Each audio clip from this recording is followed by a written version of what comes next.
Chapter 994. The reason why he spent so much effort to nag in front of Wu Xiong was to get Wu Xiong to agree. But the most important reason was to gain Wu Xiong's support. No matter how stupid he was, he knew that Wu Xiong had been the external affairs commander of the Immortal Palace for so many years. It was impossible that he didn't have any power in the netherworld that he could borrow. If that was the case, then Wu Xiong wouldn't have held this position for so many years. It could also be described as incompetent. How could the Immortal Emperor let an incompetent person be the external affairs commander of the Immortal Palace? Father-in-law, have a safe trip. I won't see you off. Wu Xiong cupped his fists and bowed slightly. He watched Mu Bing leave with a sneer on his face. With his intelligence, how could he not know that Mu Bing wanted to borrow his power? Since Mu Bing was in such a hurry, he would fulfill his wish. In any case, he only gave some verbal help and didn't show any evidence. As for the Onyx army, if anything happened, he wouldn't be implicated. Moreover, judging from Mu Bing's words and actions just now, it was obvious that he was prepared. Perhaps he could really kill Yu Qianqiu. However, what Wu Xiong didn't know was that in the world of Yu Qianqiu's previous life, there was an idiom called armchair strategists. When one had nothing to do, one could boast and speak eloquently. However, when it came to real action, it was far from the case. If Mu Tianjiao had been present just now, she would have desperately tried to stop her father from doing that, because she knew her father too well. How could she not know what her father was capable of? She never thought that her father could be a match for Yu Qianqiu, so she repeatedly advised him not to provoke Yu Qianqiu. But Wu Xiong wasn't a fool. He let Mu Bing do whatever he wanted because he had other intentions. The real reason was that Mu Bing had just said something about Mu Tianjiao and Yu Qianqiu. Regardless of how Yu Qianqiu was, Wu Xiong could see that this father-in-law of his could even insult the reputation of his only daughter, let alone him, his son-in-law. One could imagine what he wouldn't do in the future. At this rate, he would be implicated sooner or later. Then let him kill Yu Qianqiu. It would be best if they could kill Yu Qianqiu. If Mu Tianjiao really had a Yu Qianqiu in her heart, it would cut off Mu Tianjiao's yearning. For someone who loved her, it was a good thing. At the same time, Mu Tianjiao would surely hate her father because of this. Then, he could justifiably distance himself from Mu Bing, so as not to implicate himself in the future, and not to cause a rift between him and Mu Tianjiao. It could be said to be killing two birds with one stone. If Mu Bing failed to kill Yu Qianqiu, and was killed by Yu Qianqiu instead, it would be a good thing for him. Now that Mu Bing was dead, this inconvenient burden was completely gone. Naturally, Mu Tianjiao would also completely cut off her thoughts of Yu Qianqiu. One could imagine how she would treat the person who killed her father. Similarly, it was killing two birds with one stone. In short, no matter who died, it would be a good thing for him. So Wu Xiong was naturally happy to do it. Poor Mu Bing. Little did he know that this little trick of his was not even worth mentioning in the eyes of some people. He was just digging a pit that would harm others and himself. Whether or not he could harm others was another matter, but he was definitely going to harm himself. On the rapidly flying shuttle, Yu Qianqiu sat at the back of the shuttle with his legs crossed. He leaned on the side of the shuttle with one hand supporting his head, and looked at the scenery. It had already been 2 days. Qianyun Xian, who was silently standing at the front of the flying shuttle, had his back facing him. The two of them had almost never communicated. Only Yu Qianqiu would tease him from time to time. Unfortunately, the other party simply ignored him. Drowsily, Yu Qianqiu felt the red light piercing his eyes. He opened his eyes slightly, and saw that it was another rising sun. It was the 4th day since he left the psychedelic immortal city. In front of him, Qianyun Xian's imposing figure blocked most of the piercing sunlight. Yu Qianqiu could not help but sigh at his foresight. Fortunately, he was not the one driving the flying shuttle.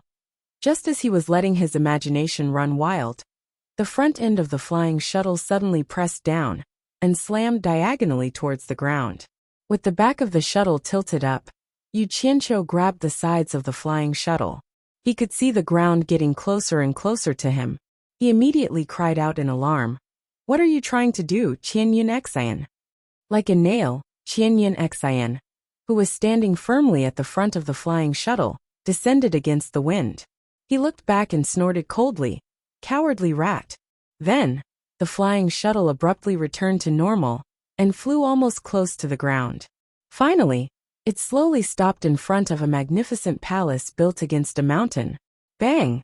The moment the flying shuttle landed on the ground, Qianyan Exan had already floated out and landed lightly on the steps of the palace's entrance. Yu Qianqiu dashed out, as if he was running for his life. Then, he took the flying shuttle in his hand and checked it.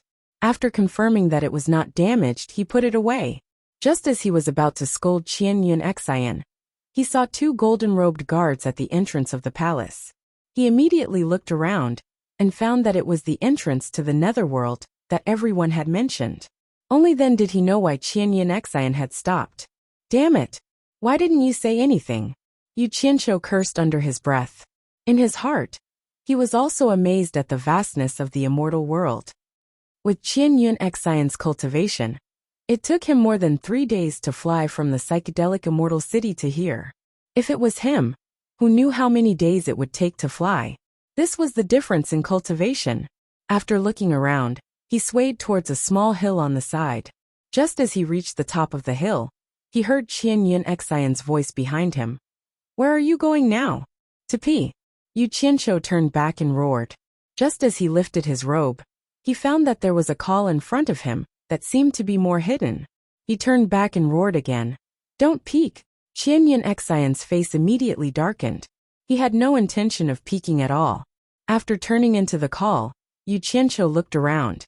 After confirming that there was no one, he took out a silver ball and pressed it into the mountain wall.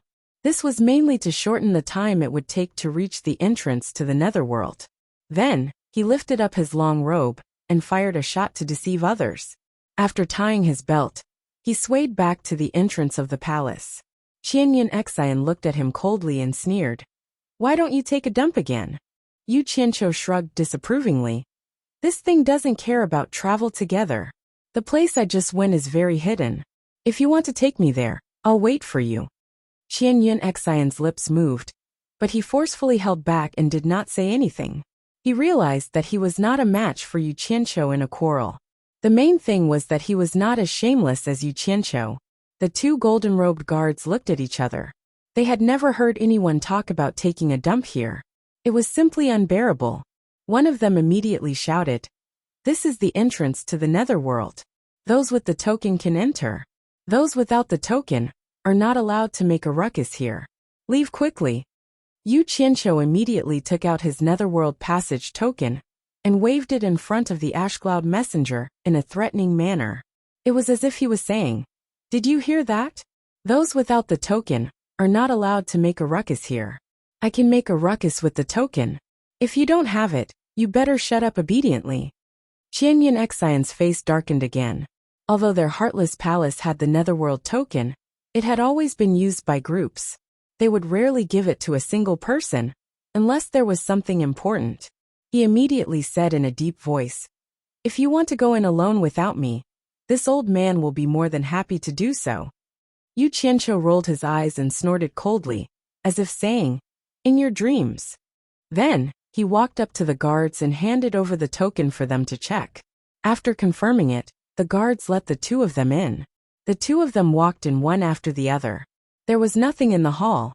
The four walls were chiseled with knives and axes, and there was only a long tunnel. The tunnel was abnormally dark, and it was frighteningly quiet. Only the sound of their footsteps could be heard. At the end of the tunnel, there was a ball of black light spinning tirelessly. It was unknown how many years it had been spinning here. "You go in first." Yu Qianqiu moved to the side. After all, he had never been to the netherworld, so he was more or less unsure. Qianyan Exan snorted coldly and disappeared into the spinning black light in a flash. Yu Qianqiu hesitated for a long time, but he finally plucked up his courage and jumped in. The moment he entered the spinning black light, colorful flowing lights appeared in front of him. An unknown gravitational force sucked him in, and when there was a flash of light, he was spat out. The sky was dark, and there was no light from the sun or the moon. It was like the moment when twilight was about to turn into night. This was the first thing that Yu Qianqiu felt when he landed and saw this world. However, before he could see anything else, Yu Qianqiu, Qian Yun Xian's angry roar rang out. Yu Qianqiu looked over and saw over a dozen black-armored, knife-wielding soldiers surrounding Grey Cloud Xian. Grey Cloud Xian was looking at Yu Qianqiu as if he wanted to swallow him alive. Damn it! Could it be that the netherworld was in such chaos? It really lived up to its reputation.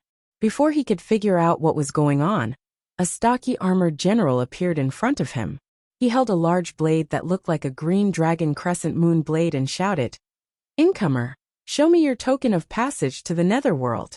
Yu Qianqiu glanced at the besieged Songyun Xian and cautiously took out his netherworld passage medallion. While the other side was checking the medallion, Yu Qianqiu pointed at Songyun Xian and carefully asked, "General, what crime did he commit?" After the armored general verified that there was nothing wrong with the token, he returned it to Yu Qianqiu and asked, "He's with you?" Yu Qianqiu's eyes flickered. He could not figure out the situation, nor did he know what kind of crime Qian Yun Xian had committed. If he was with him, would he be implicated? As soon as he hesitated, Qian Yun Xian panicked and roared, "Yu Qianqiu, what do you think you're doing?" Yu Qianqiu looked at the situation around him.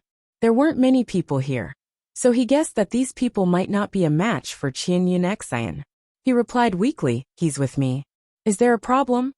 The armored general immediately rolled his eyes and snapped, "No problem, all of you scram." The dozen or so saber-wielding soldiers surrounding Grey Cloud Xian also flashed back. Yu Qianqiu walked up to Grey Cloud Xian, who was glaring at him with fire in his eyes, and asked suspiciously, "What did you do? You made such a big fuss and almost implicated me. Do you really not know?" Qian Yun Xian's eyes were about to pop out of their sockets. "I just came in. How would I know what you did?" Yu Qianqiu was confused. He did not know that after he let Qian Yun Xian come in first, he had been too careful and hesitated a little too long at the entrance to the immortal world. As soon as Qian Yun Xian arrived in the netherworld, the guards naturally wanted to see his netherworld token, but he did not have it. He could only say that the token was with the person behind him and would come in soon. But what made him panic was that after waiting for a long time, Yu Qianqiu still didn't come in. He immediately suspected that he had been tricked by Yu Qianqiu. The guards waited for a long time and did not see anyone come in. They naturally suspected that he was a trespasser and immediately surrounded him. Fortunately, the guards realized that Qian Yun Xian's cultivation was very high. It was probably not something they could handle, so they didn't make a move. Otherwise, they would have captured Qian Yun Xian first. It was also at this critical moment that the late Yu Qianqiu finally came. This was what happened. Qian Yun Xian saw that he did not look like he was lying. After a bit of analysis, he felt that he was not lying. If he really wanted to harm him, he would not have come in. Even if he came in, he could have denied not knowing him and caused a conflict between him and the guards. He paused and said, "This should be your first time in the netherworld, right?" Yu Qianqiu's brain was still somewhat good. After hearing his question and looking at the guards at the entrance, he pondered for a bit and understood what was going on. However, he did not regret not taking the opportunity to trick Qian Yun Xian, because it was useless now. With Qian Yun Xian's ability, if he was forced into a corner, he could easily escape back to the immortal world. The exit was right in front of him, and the guards here should not be able to stop him. Yu Qianqiu replied with a non-committal N, indicating that it was indeed his first time in the netherworld. Then he began to look around. A huge stone tablet at the side, diagonally facing the exit of the netherworld, attracted his attention. Anyone who entered the netherworld from the immortal world would probably be able to see the inscription on it. The vast netherworld, a world of its own. Birth, old age, sickness and death. The ultimate place, the netherworld. 20 large, blood-red words were forcefully engraved on the huge black stone tablet. The words exuded an ancient aura, making people have the urge to kneel and worship them. Yu Qianqiu's gaze turned towards the endless darkness. This place was not completely dark. There was a hint of a green haze to it. It felt like there was some light, but he couldn't tell where the light was. It was like the moment when dusk turned to night, or when the night was about to break. Everything was hazy. The guards at the entrance of the netherworld looked at the two fellows who were unwilling to leave. From time to time, they would look at their leader, who was the guy who had just checked Yu Qianzhou's pass. Logically speaking, at this time, the leader should have shouted, "Since you have the pass, you are not allowed to stay. Leave immediately." But the strange thing was that the leader looked to the side with his hands behind his back, as if he had not seen anything. Chapter 995. This was called smart people doing smart things, or being perceptive. At first, the armored general only realized that he couldn't see through Yu Qianzhou's cultivation. Later, when Yu Qianzhou came in, he didn't pay much attention at first, because Yu Qianzhou's weak response made him look down on him a little. However, when he realized that he also couldn't see through Yu Qianzhou's cultivation, he was shocked. Why did two immortal emperor-level experts come from the immortal world all of a sudden? The underworld's cultivation was divided into 4 levels: Underworld Knight, Underworld Sage, Underworld Venerable, and Underworld Emperor, corresponding to the immortal world's minor immortal, exalted immortal, great immortal, and immortal emperor levels. The armored general's cultivation wasn't low, otherwise, he wouldn't have been sent to guard the underworld's entrance. After all, he was a late-stage underworld venerable, equivalent to a late-stage great immortal. However, since he couldn't see through their cultivation, these two were at least early-stage immortal emperor experts. The reason he was shocked wasn't because he was afraid of Yu Qianzhou Xian, but from Yu Qianzhou Xian's actions at the beginning, he was clearly wary of the underworld. However, the guy who came later was different. His cultivation was so high, why did he pretend to be weak? Based on his many years of experience, people who pretended to be weak were often the easiest to ignore, and often the scariest. So, seeing that the two didn't leave, he didn't dare to say anything. If he angered them, he wouldn't be able to handle it. Anyway, they came in with a token and didn't break any rules. So he turned around and pretended he didn't see anything, displaying the style of an old fox who was good to everyone. So this is the underworld, Yu Qianzhou muttered softly. It was more or less different from what he imagined. He looked around and didn't know where to go. What do you want to do in the underworld? Yu Qianzhou finally couldn't help but ask the question in his heart. Yu Qianzhou glanced at him and thought that it was a good idea to keep an expert by his side. After all, he knew nothing about the netherworld and was not in a hurry to get rid of him. He shook his head and sighed. I dare not disobey the Celestial Emperor's decree. Oh right, your heartless palace should have people doing business in the netherworld, right? Yes. Seeing that his tone had suddenly become gentle, Songyan Xian recalled Meihi's words before he came, and immediately became vigilant. What do you want? We can't run around aimlessly. Naturally, he had to gather some information first. As the chief high priest of Heartless Palace, you should be able to contact them, right? Yu Qianzhou asked seriously. In fact, his purpose was very simple. He came here to find Bai Changchun. To be more precise, he wanted to know whether Bai Changchun was dead or alive. Otherwise, he would feel very uncomfortable worrying about him every day. It was said that Bai Changchun had fought with the Emperor of the Underworld and fled into the boundless and mysterious land of darkness after his defeat. They had to find out which direction Bai Changchun had fled to. Otherwise, how would they find him? The guards at the entrance of the underworld shivered slightly, especially the armored general. He thought to himself, no wonder both of their cultivations are so high. One is here on the decree of the immortal emperor. The other is the chief high priest of the number 1 sect in the immortal world. But why did they come to the underworld? What do you want to find out? Songyan Xian asked suspiciously. Nothing much. Yu Qianzhou didn't think much of it. I just want to know the general situation of the underworld, so that I can travel around and gain experience. Only with enough experience can I compose a good song. He wanted to say that he wanted to find Bai Changchun, but he couldn't say it out loud. First of all, it would scare Songyan Xian, and this was the territory of the Emperor of the Underworld. If he revealed it, wouldn't he be immediately targeted by the Emperor of the Underworld? Songyan Xian pondered for a moment, and didn't want to say anything. However, this was the underworld after all, and it was very chaotic with various hegemons. This was the brat's first time here, so he didn't know anything. If he ran around with this brat and ended up in the lair of some powerful expert, then he would also be out of luck. After a moment of hesitation, he slowly said, "Follow me."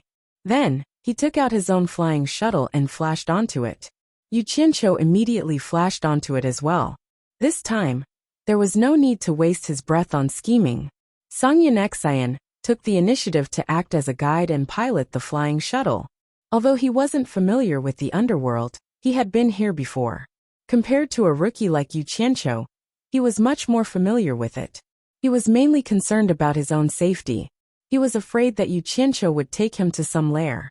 The flying shuttle sped northwest in the darkness. In fact, even Yu Qianqiu couldn't tell if they were going northwest or not. There were no sun, moon, or stars here, so there was no way to tell which direction they were going. However, when they exited the entrance of the underworld, they were facing forward.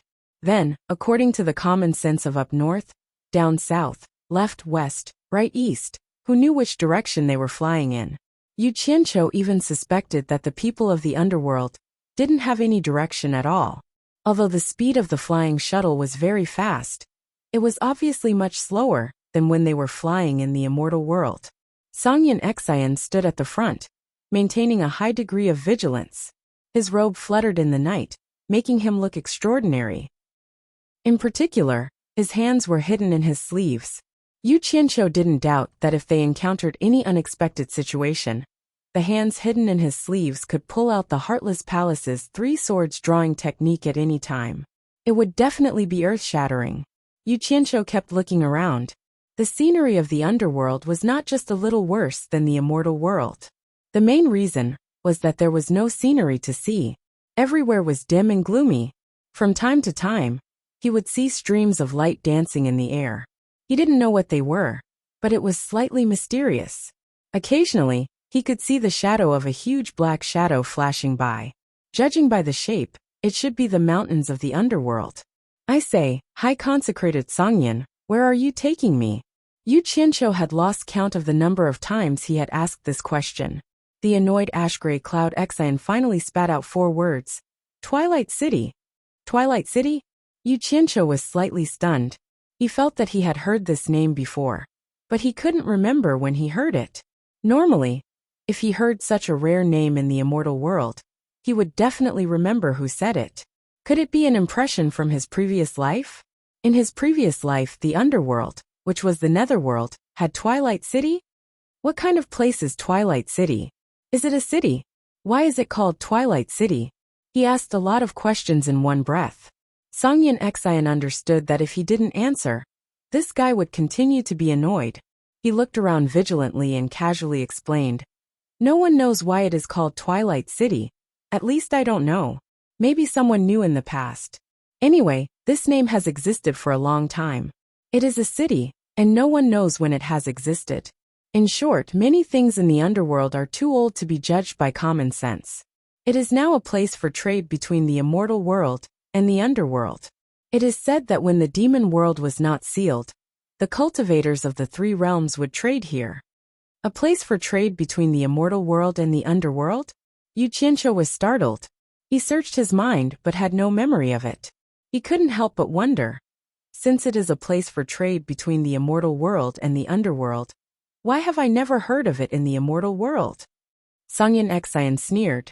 The rules of the underworld do not allow the people of the underworld to trade with the people of the immortal world. However, there are some things that both sides need, so the underworld palace turns a blind eye to it. However, no one would be stupid enough to openly provoke the underworld palace. If not stupid, then what is? What's more, Twilight City is not a place that ordinary immortal world sects can reach. It's not surprising that you don't know about it. If you don't ask, no one will talk about it. Sure enough, his foundation was shallow. He didn't know how many things he didn't know. Yu Qianqiu fell into silence for a while. Obviously, ordinary immortal world sects couldn't reach it, because they would encounter many dangers on the way. With the strength of those small sects, it was indeed difficult to reach it safely. After a pause he asked, "With your current speed, How long will it take to reach Twilight City from the entrance to the underworld? If it goes well, at least half a month. Songyin Xian said indifferently. Yu Qianqiu immediately let out a cold breath. The territory of the underworld was really wide. With Songyin Xian's speed, what kind of concept would it take half a month to fly? And this was under the condition that everything went well. What if it didn't? Just as he thought that things weren't going well, things were about to happen. The shuttle suddenly came to an abrupt stop, the powerful inertia throwing him out. Like a bolt of lightning, Ashiro Yin Xian grabbed his ankle, pulled him back, and threw him back into the cabin. Yu Qianqiu was immediately scared and shouted, "What do you want now?" "Shut up," Songyin Xian shouted in a low voice, and his eyes quickly swept around. Yu Qianqiu immediately found that there was something wrong with his expression. He also looked around, and found that there was a faint gray fog in the darkness. If he didn't look carefully, he wouldn't have noticed it. He immediately asked carefully, "What's wrong? Is there something wrong?" "We have been in this gray fog for several hours, and we are trapped by the formation." Songyin Xian pointed to the shadowy peaks around them. But when he said this, his expression was unusually calm, and his eyes were full of strong confidence. Suddenly, Yu Qianqiu felt a lot more relieved. He suddenly said indifferently to the void, "I don't know which friend is playing a joke here. This Songyin Xian has accidentally disturbed this place. I hope this friend will be magnanimous and let us go. This Songyin Xian will be very grateful." Yu Qianqiu was not afraid. He could go back at any time. While he was looking around curiously, he suddenly heard laughter coming from all directions. He couldn't tell whether it was a man's voice or a woman's voice. It seemed to be far and close, and from time to time, it gave people the feeling that it was lying next to your ear and laughing. It was very strange. Yu Qianqiu hated people who played tricks in front of him the most. He immediately shouted, "Which old bastard dares to play tricks in front of Grandpa?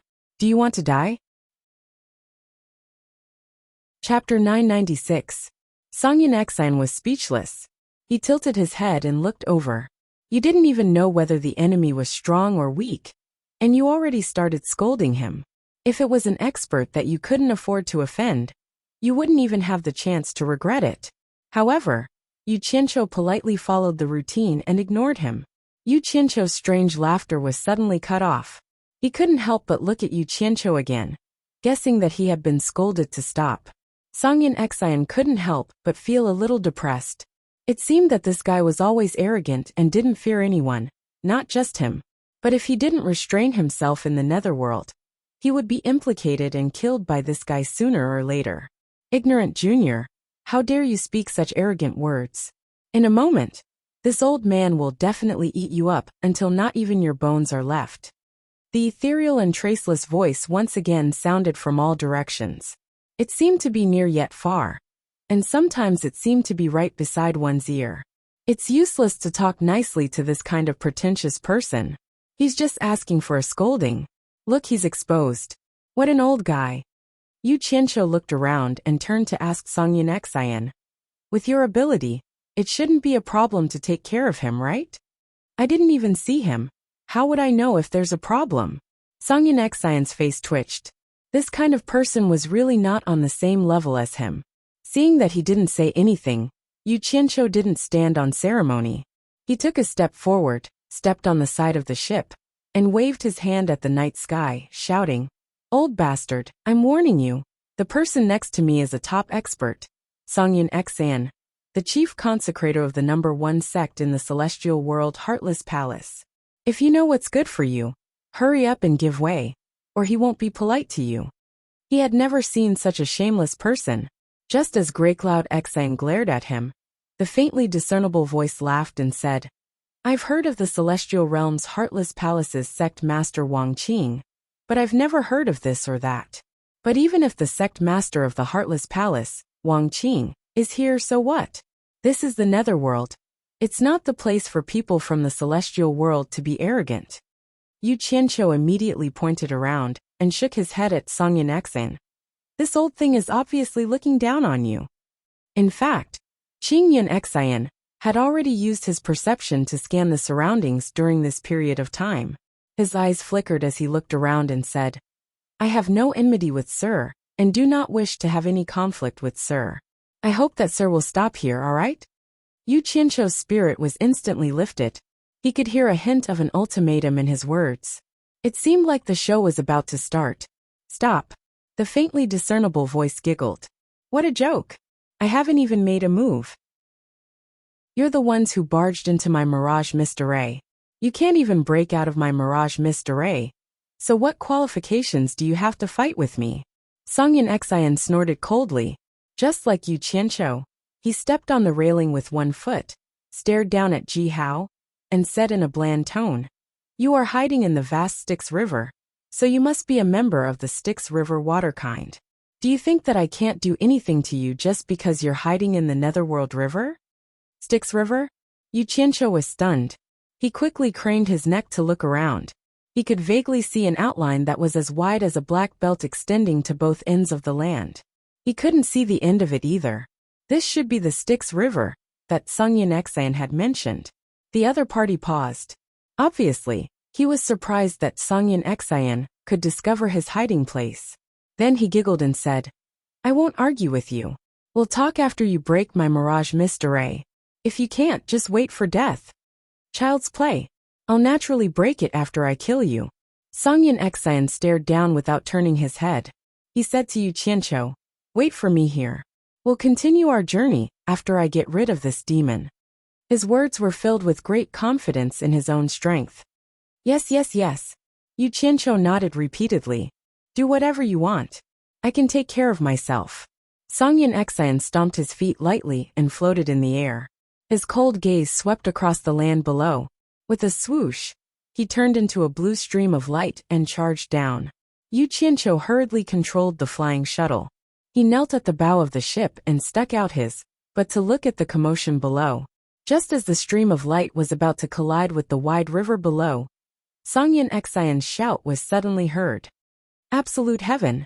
Yu Qianqiu suddenly recalled that Wei Chuanqiu had told him that day. The Passionless Palace's sword-drawing technique had a total of 5 forms.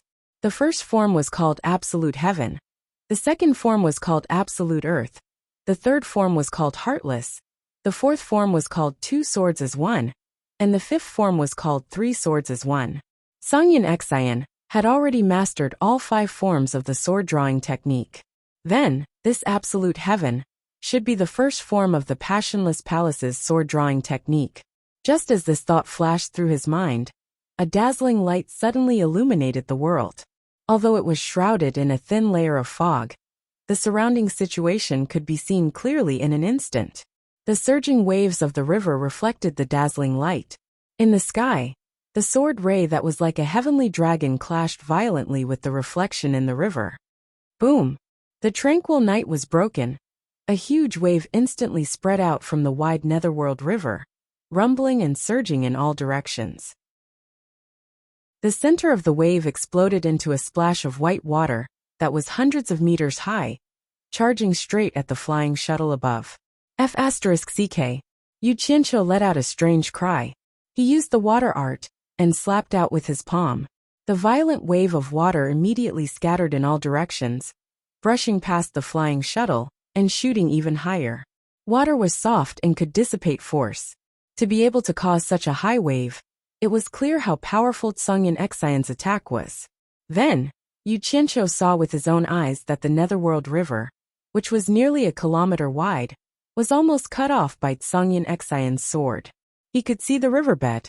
Meanwhile, Songyun Xian's sword-drawing technique did not dissipate.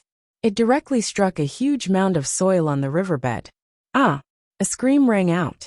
The Netherworld River, which had been cut off, was instantly submerged together with Songyun Xian. The dazzling light that was like a flash in the pan suddenly disappeared. There was a throbbing in the surrounding air. Yu Qianqiu looked around vigilantly. He saw that a large area of hazy gray fog was sizzling away and gathering in the Netherworld River below. It was as if there was a huge range hood installed in the Netherworld River. It seemed like the Mirage Mystery had been broken. Yu Qianqiu immediately clicked his tongue. He thought to himself that Songyun Xian was indeed an immortal emperor-level expert. He had solved the problem with a single attack. It was clean and efficient. He wondered if Tsungyan Xian had killed that demon. As he was pondering, he suddenly heard a soft dong sound behind him. He turned around and saw a large hand quickly grabbing his neck.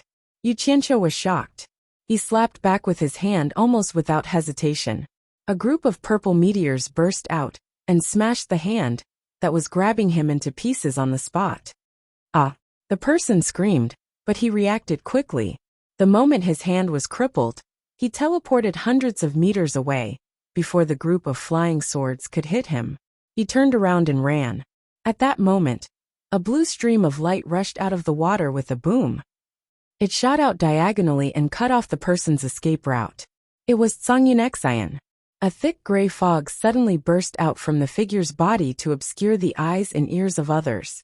In an instant it wrapped around Gray Cloud Xian and shot out from the gray fog, rushing towards the netherworld river below. As a bystander, Yu Qianqiu saw everything clearly. He immediately roared angrily. ****, you dare to sneak attack me? Don't run. The group of purple swords in the air chased after him. He didn't care about anything else. He threw down the flying shuttle and teleported to chase after him. It was more important to kill him first. He didn't know what kind of magical power that the thick gray fog had. It actually trapped Tsungyan Xian for a while. After Tsungyan Xian rushed out of the fog, he happened to see the flying shuttle in the air lose its momentum and fall. He waved his hand and kept the flying shuttle. His gaze suddenly looked down. Just as the person who was fleeing in panic entered the water, close to 100 purple flying swords shot into the water like cannons. Yu Qianqiu, who was in hot pursuit, shouted angrily, "Trying to run?" As he gave chase, he fiercely sent out a palm strike. The surging netherworld river below instantly became sparkling and translucent. Tsungyan Xian's pupils shrank. He couldn't help but let out a cold breath. Although he had heard of the legend of Yu Qianqiu freezing the life and death mound in illusory immortal city, it wasn't as shocking as seeing it with his own eyes. A river that was close to 1,000 meters wide was instantly frozen. "Great Immortal, please spare me. Great Immortal, please spare me. I know my mistake, I know my mistake." A sorrowful voice came from the glacier below. Yu Qianqiu landed on the ice. He looked down with a sinister gaze. He seemed to be considering whether or not to kill. Tsungyan Xian kept the sword in his hand and landed on the ice. He was speechless when he saw the crystal-clear situation below. The frozen person was surrounded by hundreds of purple flying swords. Some of the flying swords even stabbed into his body.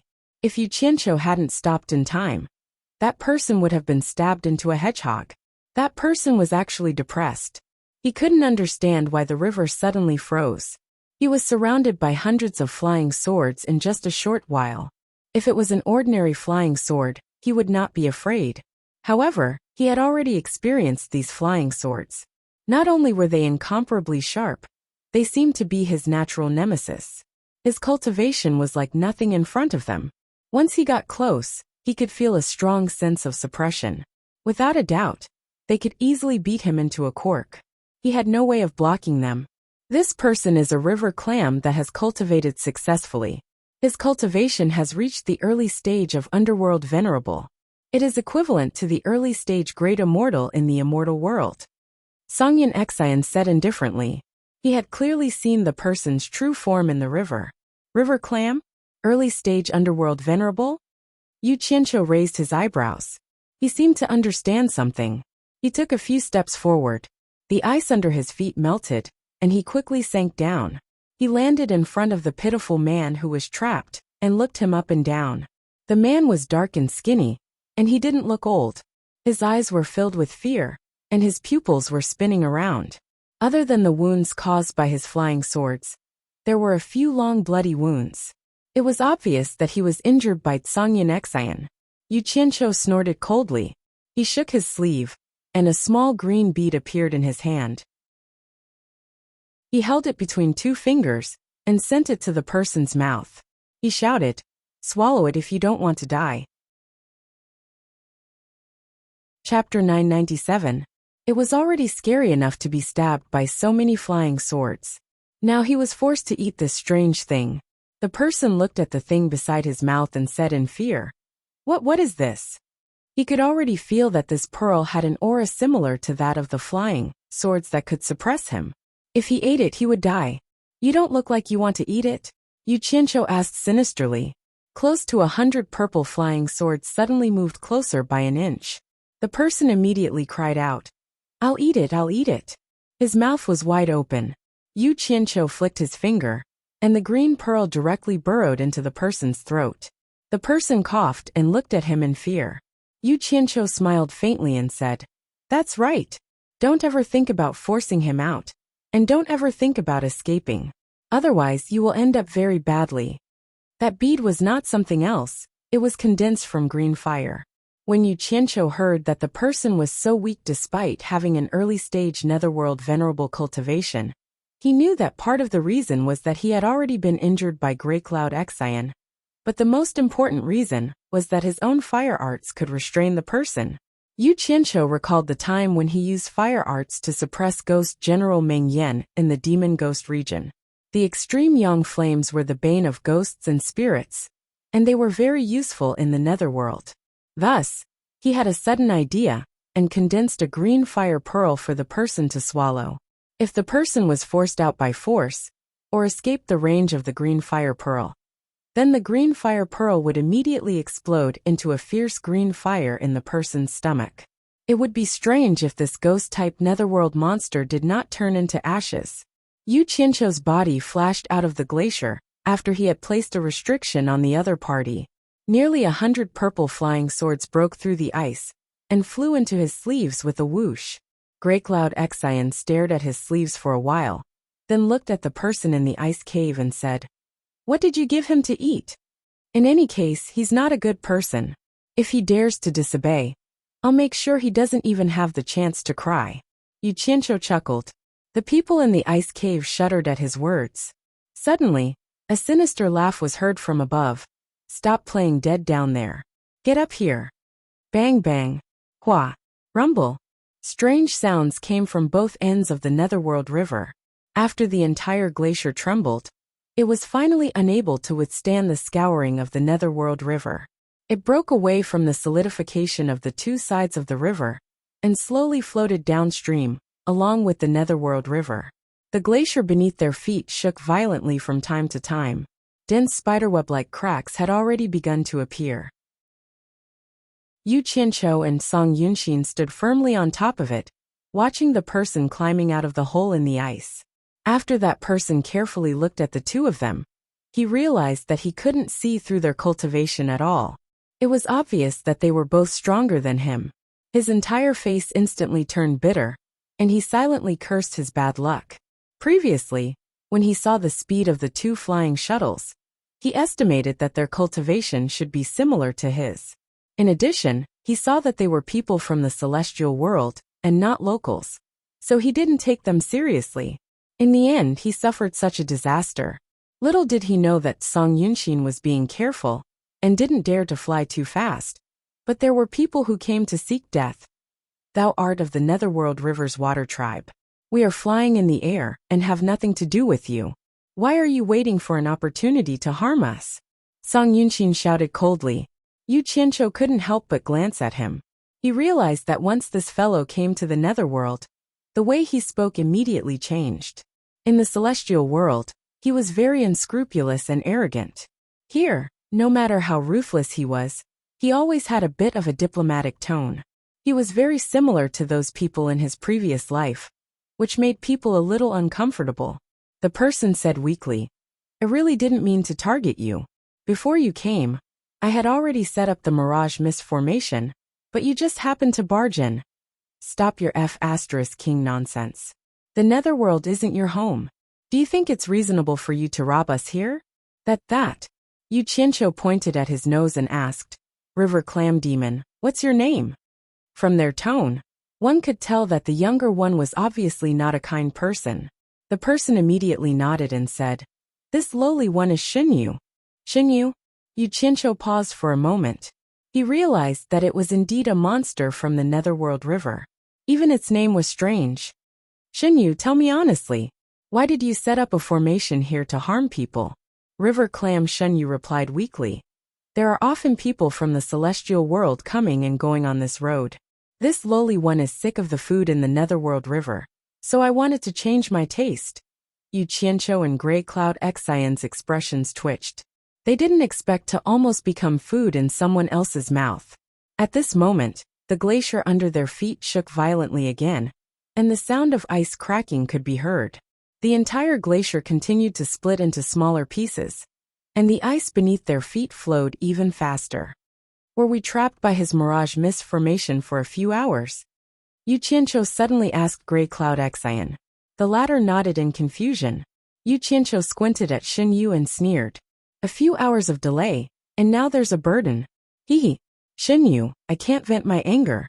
Tell me, why should I spare your life? Xin Yu panicked.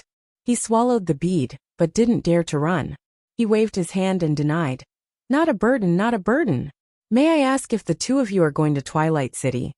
The two looked at each other. Yu Qianqiu asked suspiciously. How do you know? This lowly one only deduced it from the direction the two of you were flying in. As long as the two of you spare my life, I'm willing to take the two of you on the river. I won't be slower than the two of you in the air, Xin Yu begged. He didn't doubt that Yu Qianqiu would kill him if he was unhappy. This Netherworld River connects to Twilight City? Yu Qianqiu confirmed with Grey Cloud Xian. Grey Cloud Xian nodded. Twilight City is indeed not far from the Netherworld River. Then hurry up. Yu Qianqiu waved his hand and shouted. Xin Yu had a green fire bead in his body, so he wasn't afraid of him playing tricks. Jiu Yu nodded in delight. He twisted his limbs, and the wounds on his body healed at a visible rate. Even his palm, which had been blasted apart by the flying sword, had recovered to its original state. However, his dark face appeared somewhat pale. Clearly, this method of healing consumed a lot of his cultivation. Suddenly, Xin Yu quickly retreated more than 10 meters on the glacier, and crawled on the cracked ice. His body flickered, and a huge river clam appeared on the ice. It was dark brown and oval in shape. It was more than 10 meters long and 4 to 5 meters thick. It was very rare. Grey Cloud Xian was a knowledgeable person, but he couldn't help but exclaim. For a river clam to grow to your size, it must have cultivated for a long time. Yu Qianqiu was also amazed. He was a cultivator, so he knew that it was extremely difficult for this kind of shellfish to cultivate. It was many times more difficult than other animals. It was a miracle that it could grow to such a large size. Xin Yu's voice came from the huge river clam. He smiled bitterly and said, I lived for 500,000 years in ignorance. Later on, my spiritual wisdom appeared, and after 500,000 years, I was lucky enough to find the knack of cultivation. After 200,000 years of cultivation, I have achieved what I have today. Great immortals, please get on my back. I will take you to Twilight City. Yu Qianqiu and Songyan Xian were shocked when they heard this. They looked at each other, and then flashed to the back of the giant clam. Great immortals, sit tight. As soon as he finished his words, the oval-shaped giant clam started to move on its own at an extremely fast speed. With a swish, it slipped away on the ice surface. In the blink of an eye, it slid out of the ice and plunged into the cold Styx River. Its back was less than 1 meter above the water, but the surface area was more than 3 meters square. It was enough for Grey Cloud Xian and Yu Qianqiu to stand or sit. Xin Yu wasn't bragging. His speed in the water was indeed not slower than Grey Cloud Xian's flying shuttle. The two stood on his back and felt the coolness of the Styx River. They looked at the scenery of the underworld and felt refreshed. The strangest thing was that when such a huge river clam moved through the water, not a single splash was made. Not even the slightest sound could be heard. It could be seen that this old and experienced fellow in the Netherworld River was really good at manipulating water. Grey Cloud Xian suddenly looked at Yu Qianqiu with a strange expression. With his vast experience, he must have taken advantage of Yu Qianqiu and experienced the feeling of swimming in the Styx River for the first time. If he told the people of the Heartless Palace about this experience, they would definitely be fascinated. Everyone had vanity. It depended on which aspect it was. Yu Qianqiu didn't know that Grey Cloud Xian had such vain thoughts. After he recovered from his shock, He looked around and sat on the slightly protruding shell in the middle. He patted the shell and said, Xinyu, from what you said earlier, you've lived for at least 2 million years? I've lived for so many years in vain. I'm not as powerful as the two great immortals. Xinyu was humbled to show that he had lived for so many years. Legend has it that the Styx River flowed through the entire underworld since ancient times. There are even rumors that say without the Styx River, there would be no underworld. There are even more exaggerated sayings that say without the Styx River, there would be no living beings in the three realms. Although these are all exaggerations, I think only such an ancient river can have living beings like you who have lived for millions of years. Gray Cloud Exan sighed as he faced the cool breeze of the Styx River. Then, he looked at his feet and said, You can live for 500,000 years before your intelligence is developed. I think you must be an ancient mutant, similar to the fierce beasts in our celestial world. Otherwise, normal living beings can't live for so many years before their cultivation is complete. Hee. Great immortal, you flatter me. It would be great if I was an ancient mutant. Xinyu smiled bitterly and said, Ancient mutants that can live as long as me can more or less have a place in the Styx River with their talents and abilities. They won't wander around the Styx River like me. Chapter 998. You're not. Songyan Xian was taken aback at first, then exclaimed, How is this possible? You haven't developed spiritual intelligence, and haven't cultivated yet. How can you live for 500,000 years? Yu Qianqiu was also stunned. Although his cultivation level wasn't high in the immortal world, he still knew some basic knowledge about cultivation. If it wasn't a prehistoric ferocious beast, or an extremely special kind of ferocious beast that had accidentally devoured a now extinct heavenly treasure in a distant era, it was possible for it to live for hundreds of thousands of years, with its strong physical body, before it developed spiritual intelligence. Even so, it was still rare to hear of someone living over 500,000 years. Even those immortals had never heard of anyone who could live for more than 1,000,000 years. Of course, this wasn't to say that immortality was fake. It was just that the rise and fall of immortals were unpredictable. No one could predict what accidents would happen. It was as if there was some mysterious power that didn't allow a person to live forever. No matter how healthy one's physical body was, there would always be all kinds of calamities that forcefully took away one's life. The most common was fighting and killing for the sake of profit or grudges. This was the culprit that took away an immortal's life. Even immortal Emperor Jin Tai, who controlled the immortal world, and underworld Emperor Bai Qi, who controlled the underworld, didn't live for more than 500,000 years. It should be known that 500,000 years was definitely not a small number when compared to the passing of time. I don't know why either. Xinyu sighed. Yu Qianqiu and Songyan Xian glanced at each other. There was some suspicion in their eyes. They felt that this river clam was either bragging and hadn't lived for that long, or it didn't want to talk about it. Songyan Xian gave him a look, as if to ask him to continue. Maybe he could get something out of it. Yu Qianqiu rolled his eyes as if saying, I'm your enemy, why should I listen to you? Songyan Xian was speechless. In fact, Yu Qianqiu had other thoughts in his mind. This Jiuyu's life is in my hands. If he really has a secret that he can't keep to himself, then it must be a big secret. I'm the only one who knows about it. Why should I let Grey Cloud Faith know about it? Both sides of the Netherworld River were gloomy. From time to time, specks of flowing light would dance in the air. Serpent carried the two of them, and rode the waves without slowing down. The rolling waves of the Netherworld River retreated quickly like smoke. However, the waves in front of them came again, and they could not see the end of the waves. It was unknown when Songyan Xian had also sat down. He sat back to back with Yu Qianqiu. The two of them were silent as they sensed the heroic and vicissitudes of the Netherworld River.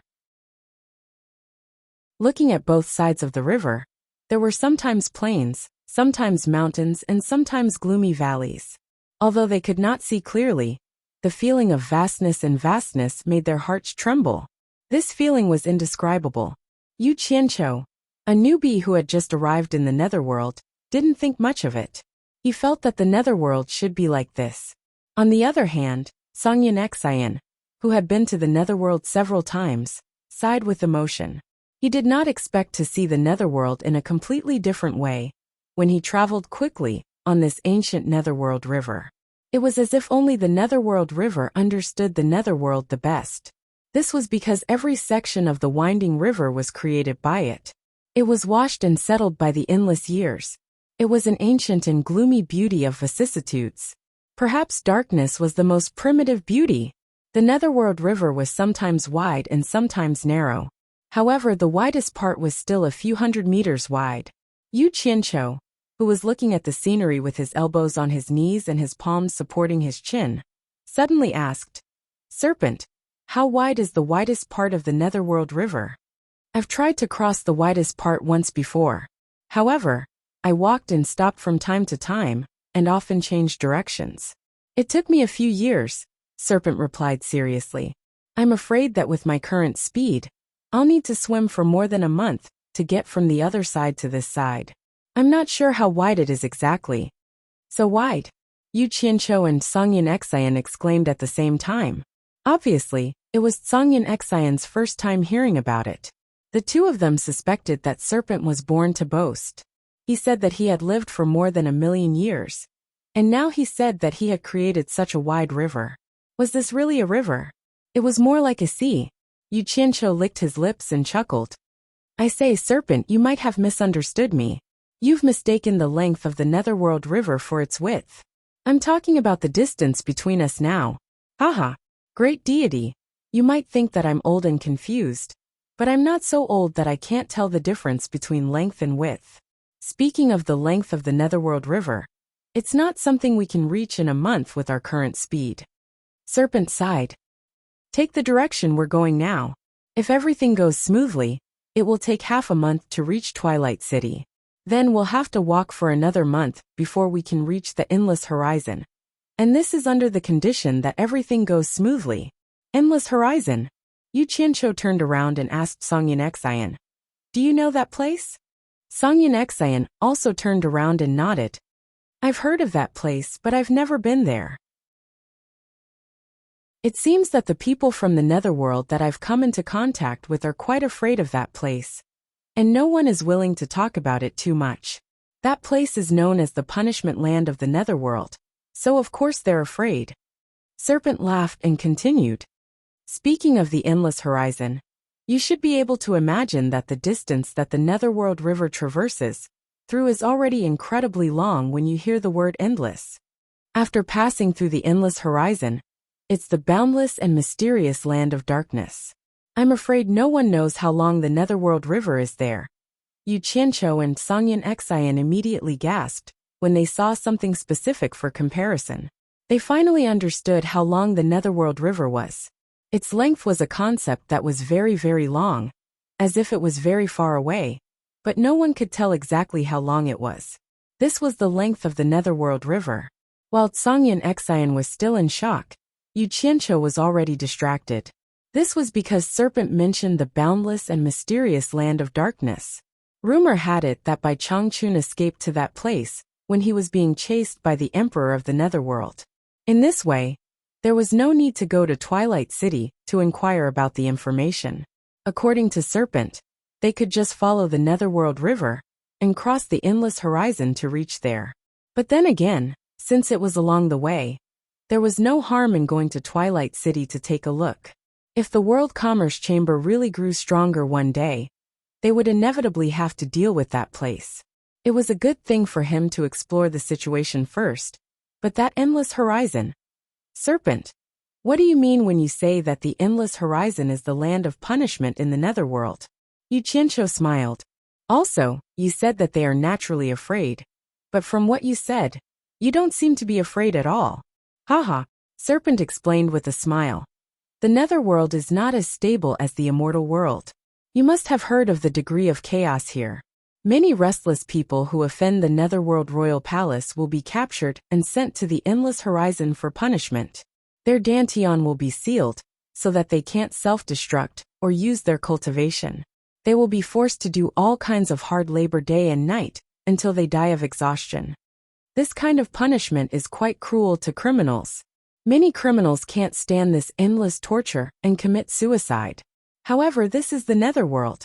Even if you commit suicide, there are ways to imprison your primordial spirit and soul, reforge your body, and let you be reborn with your memory. You will continue to suffer until you die of exhaustion. This is called living a life worse than death. Begging for life, begging for death. The endless horizon also has another meaning, which is endless torture. Hearing this, Yu Qianqiu and Grey Cloud Xian were silent. They didn't think that the so-called endless horizon was such a den of demons. They had never heard of such a way of punishment. The two of them could imagine the misery and suffering that the prisoners who were imprisoned there had to go through. Just imagine, even the right to die was taken away. Such a cruel punishment made the two of them shudder, and their scalps go numb just thinking about it. As for why I'm not afraid of the endless horizon, it's because the Netherworld Royal Palace has no right to punish us. The Netherworld Royal Palace and the Netherworld Royal Palace have an agreement that we will not invade each other. If the people of the land invade us, we will report to the Netherworld Royal Palace and ask them to give us an explanation. Similarly, if we invade the people of the land, they will also report to us, and we will also have to give them an explanation. I've heard of this. Grey Cloud Xian interrupted. That's why I found it strange that the Netherworld Royal Palace would attack us. We didn't offend you. You are from the immortal realm. Naturally, you are not included in the agreement between the Netherworld Royal Palace and the Netherworld Royal Palace. Jiuyu said weakly, his voice much softer. Grey Cloud Xian and Yu Qianqiu couldn't help but look at each other. This reason was simple and sufficient. Who asked them to not be from the Netherworld Royal Palace? Huh. Yu Qianqiu stood up and looked at Grey Cloud Xian. Isn't the Netherworld Emperor in charge of the entire Netherworld? Why is there an exception for the Netherworld Royal Palace? Grey Cloud Xian shook his head and said, I don't know. In any case, I heard that if the people of the Netherworld Royal Palace touch the Netherworld Royal Palace for no reason, they will be severely punished. Even most of the people of the Netherworld Royal Palace don't know why. But, as he said this, he lifted his heel and knocked on the shell. Since you have lived for so many years, you must have more experience than the people of the Netherworld Royal Palace. Moreover, you are one of the Netherworld Royal Palace's people. I'm sure you can answer our questions. Jiuyu laughed proudly. This reason shouldn't be hard to guess. Since it is not under the Netherworld Emperor's control, it is naturally because he can't control it. Hearing this, the two looked at each other again. This reason was indeed simple, but it was also reasonable. It was just that people had thought too much about it and had confused themselves. But once they faced the truth, they realized that it was not a trivial matter. Yu Qianqiu said suspiciously, could it be that there is an expert in the Netherworld Royal Palace that even the Netherworld Emperor fears?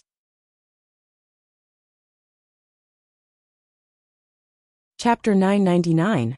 I don't know if there are any powerful cultivators in the Underworld River that even the Emperor of the Underworld is afraid of, Xinyu said slowly. Said Jiuyu unhurriedly and slowly. But I know that in those broad areas of the Styx River, many aquatic creatures have lived much longer than me. I think there must be some powerful ones among them. His words were useless.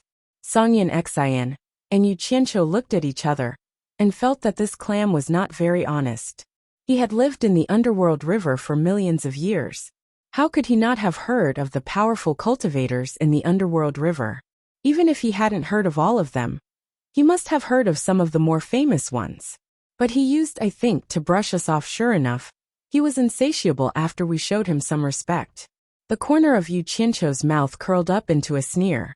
Just as he was about to show Shun Yu how powerful he was, he saw that the Netherworld River basin in front of him suddenly opened like the mouth of a kettle. It was as if it had instantly rushed into the vast sea. At the same time, Shun Yu slowed down until he completely stopped, floating quietly in the Underworld River. An arched mountain appeared on the surface of the river in front of him. The mountain was 100 meters high, and the belly of the mountain was empty.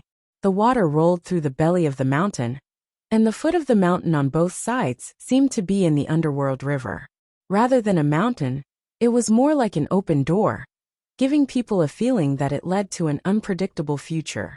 There were scattered fluorescent stars dancing in the sky from all directions, as if they had been summoned by some mysterious force. They all flew toward the hollow mountain in the underworld river. Finally, they gathered and hovered in the hollow belly of the mountain. For a moment, they looked like countless glowing beads hanging on the water surface, sparkling under the reflection of the river. It was dark all around, except for this place, which was the only bright pearl in the entire underworld, embedded in the belly of the mountain. It was so beautiful. Songyan Xian and Yu Qianqiu looked at each other, not knowing what it meant. Coincidentally, a fist-sized ball of fluorescent light flew past the two of them. So Yu Qianqiu took out a long sword and stabbed the ball of fluorescent light, as if he was stabbing a roast chicken. Great Cloud Xian instantly rolled his eyes, and he cursed in his heart. Isn't this kid a little too audacious? He attacked blindly, before he figured out the situation. This is the netherworld. Don't you want to live anymore? But since he had already done that, Grey Cloud Xian craned his neck over to take a look. He saw that there was actually a fist-sized firefly stuck in the tip of the sword. It had a ferocious appearance, and its jaws were as thick as a thumb. The ball of light trailing behind it was abnormally bright, and under the illumination of its tail, it was impossible to see what it was unless one took a closer look. F***CKU. I was wondering what it was, so it's a firefly. It's rare to see such a big one. Yu Qianqiu snorted. Grey Cloud Xian also nodded slightly. So it was a firefly. So there shouldn't be any trouble. He was finally relieved. Just as the firefly was struggling in pain after its chest was pierced by the sword, a group of fast-moving streams of light in the distance seemed to have been attracted by the strange scene here. They immediately changed their direction and flew over quickly. Not long later, more than 100 people appeared in the sky, looking at the strange scene in the belly of the mountain. Grey Cloud Xian looked at those people and frowned slightly. It's the people from Hidden Dragon Villa. The moment he spoke, those people immediately turned around.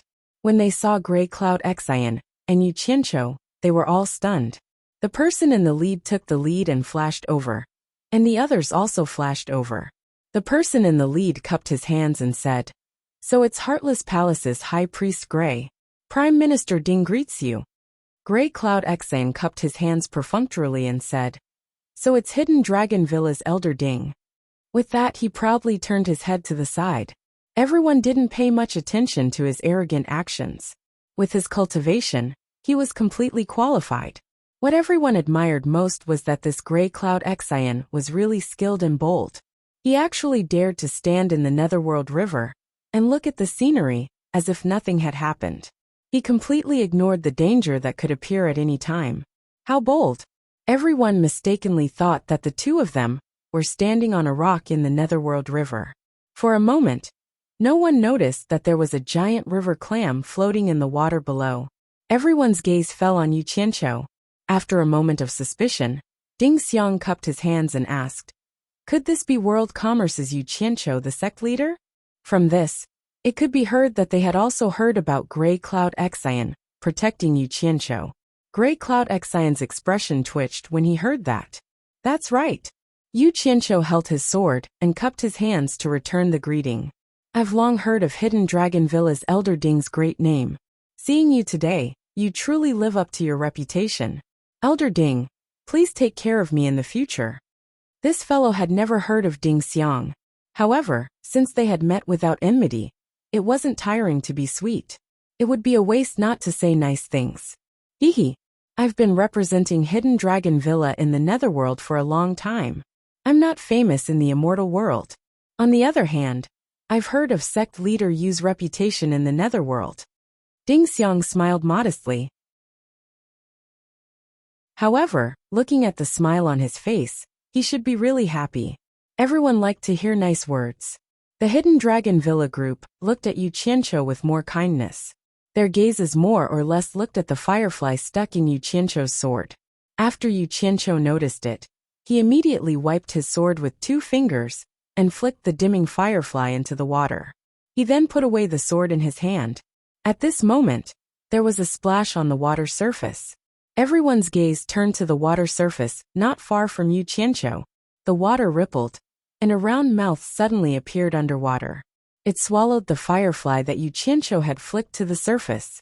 After this unknown thing swallowed the firefly, it quickly turned around and dived back into the water. As it turned around, everyone could faintly see black scales. They didn't know what monster it was. "There's something in the river," Ding Xiang shouted softly. The group of people coordinated well and instantly teleported to a higher position in the sky. They stared at the river below with shining eyes. Yu Qianqiu was also startled. He pulled out the sword he had just put away and was on guard. A sword also appeared in Grey Cloud Xian's hand. He coldly swept his gaze over the river. But there was no longer any movement on the river. "Shenyu, didn't you notice that there was something in the water just now?" Yu Qianqiu asked as he patted Shenyu's shell with his foot. "Don't worry, this is a nether river black carp. It won't hurt you," Shenyu said excitedly. "Nether river black carp? You mean the thing in the water was a carp?" "Yes." The conversation between the two fell into the ears of the people in the air, and it immediately caused a burst of surprise. It turned out that there was a living thing under their feet. When they looked carefully, they found that it actually faintly looked like the outline of a clam. There was such a big clam? Even though this group of people often traveled the netherworld, they had never seen such a huge clam. Yu Qianqiu could hear the excitement in Shenyu's voice.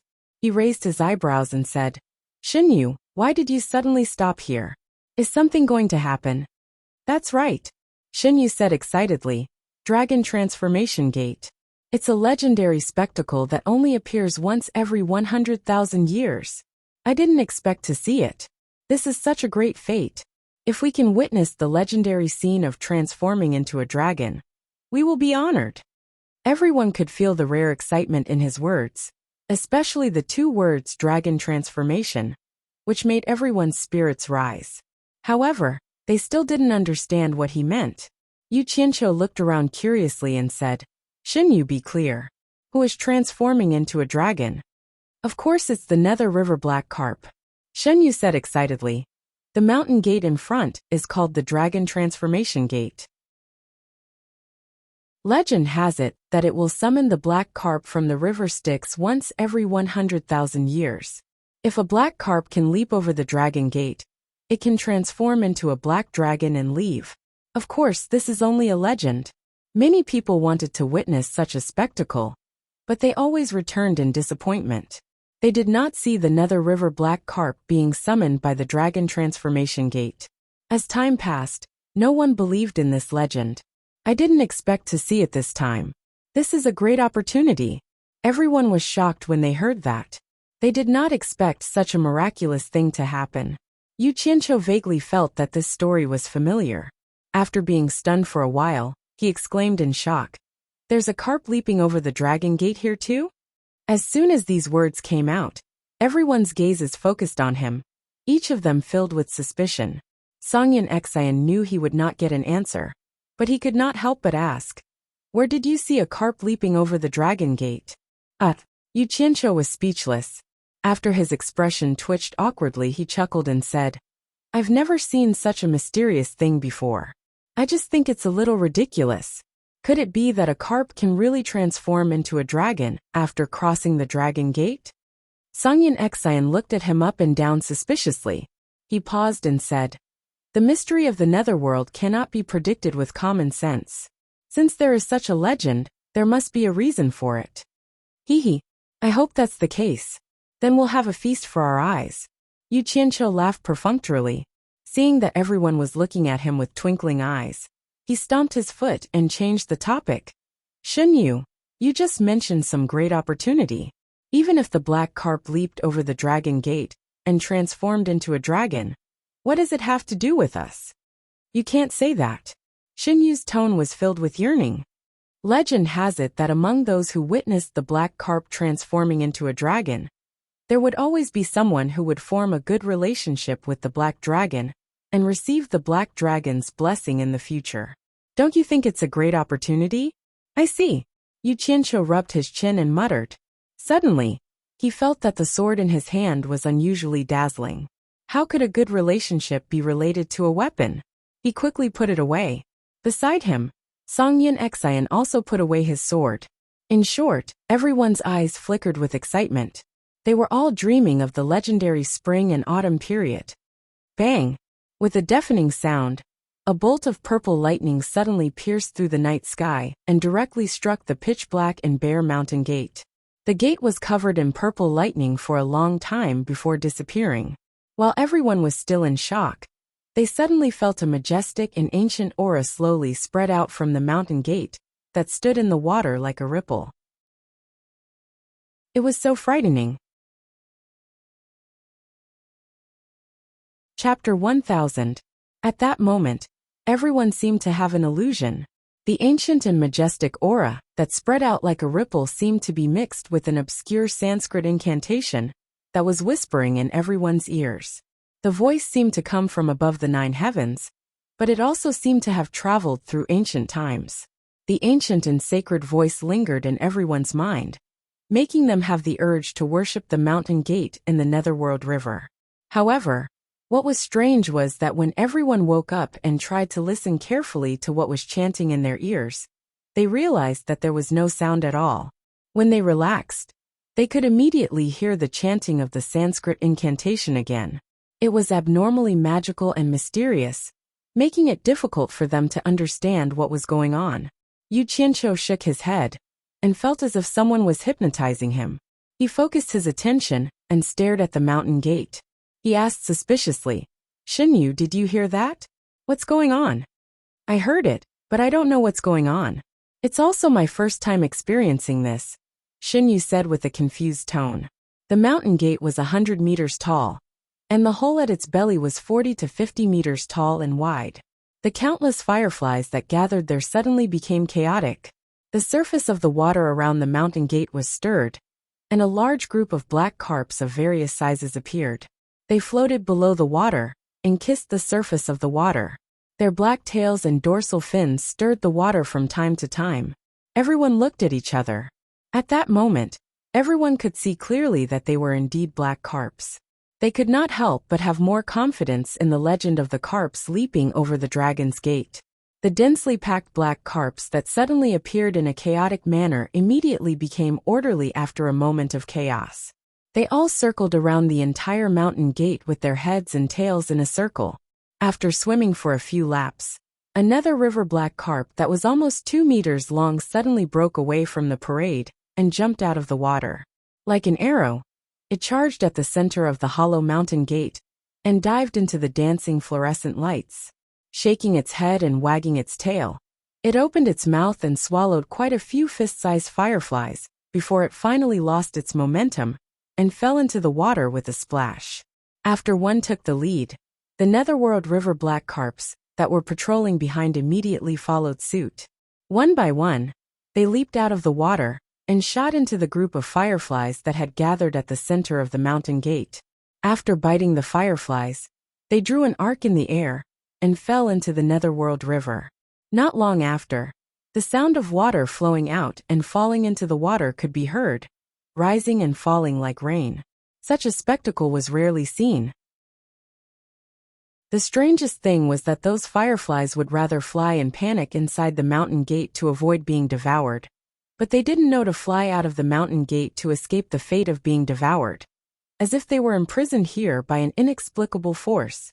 Several hours later, the number of fireflies inside the mountain gate had decreased by more than half, and the light under the mountain gate had also weakened a lot. It was unknown when Yu Qianqiu had sat down again. He looked at the group of big and small carps jumping around in front of him, and almost dozed off. At first, it was a little novel, but he couldn't stand watching such boring and monotonous movements for a few hours. "Xinyu, are you sure this is a carp leaping over the dragon gate?" Yu Qianqiu asked in boredom, as he sat there with his hands supporting his chin. The others also felt a little bored watching. Although those carps were strong, with the smallest one being a meter long, and the bigger ones being more than 3 meters long, they were considered big among the carps. However, they could leap more than 10 meters, 20 meters, or even dozens of meters high.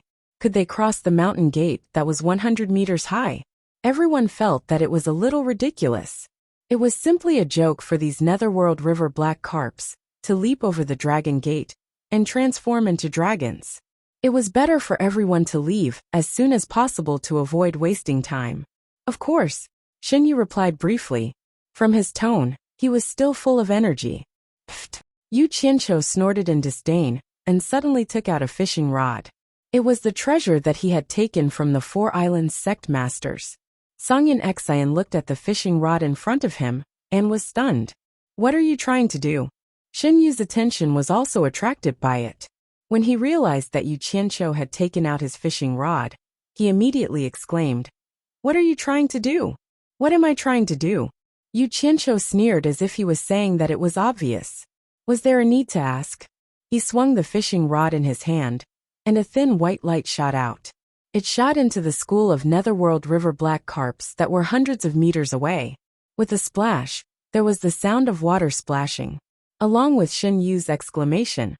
A 1-meter-long netherworld river black carp was pulled out of the water by the thin white light and flew over instantly. Yu Qianqiu quickly stood up and reached out to grab the fin that was flying over.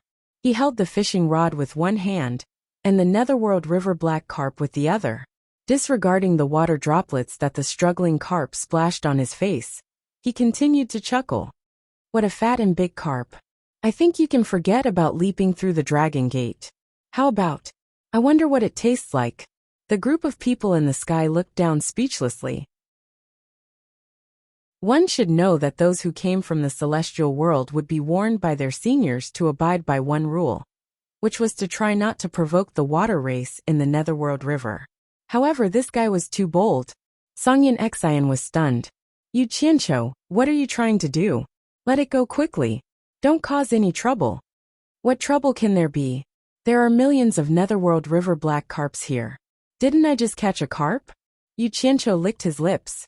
Although it's a little dark, it must have a unique flavor. His meaning could not be more obvious.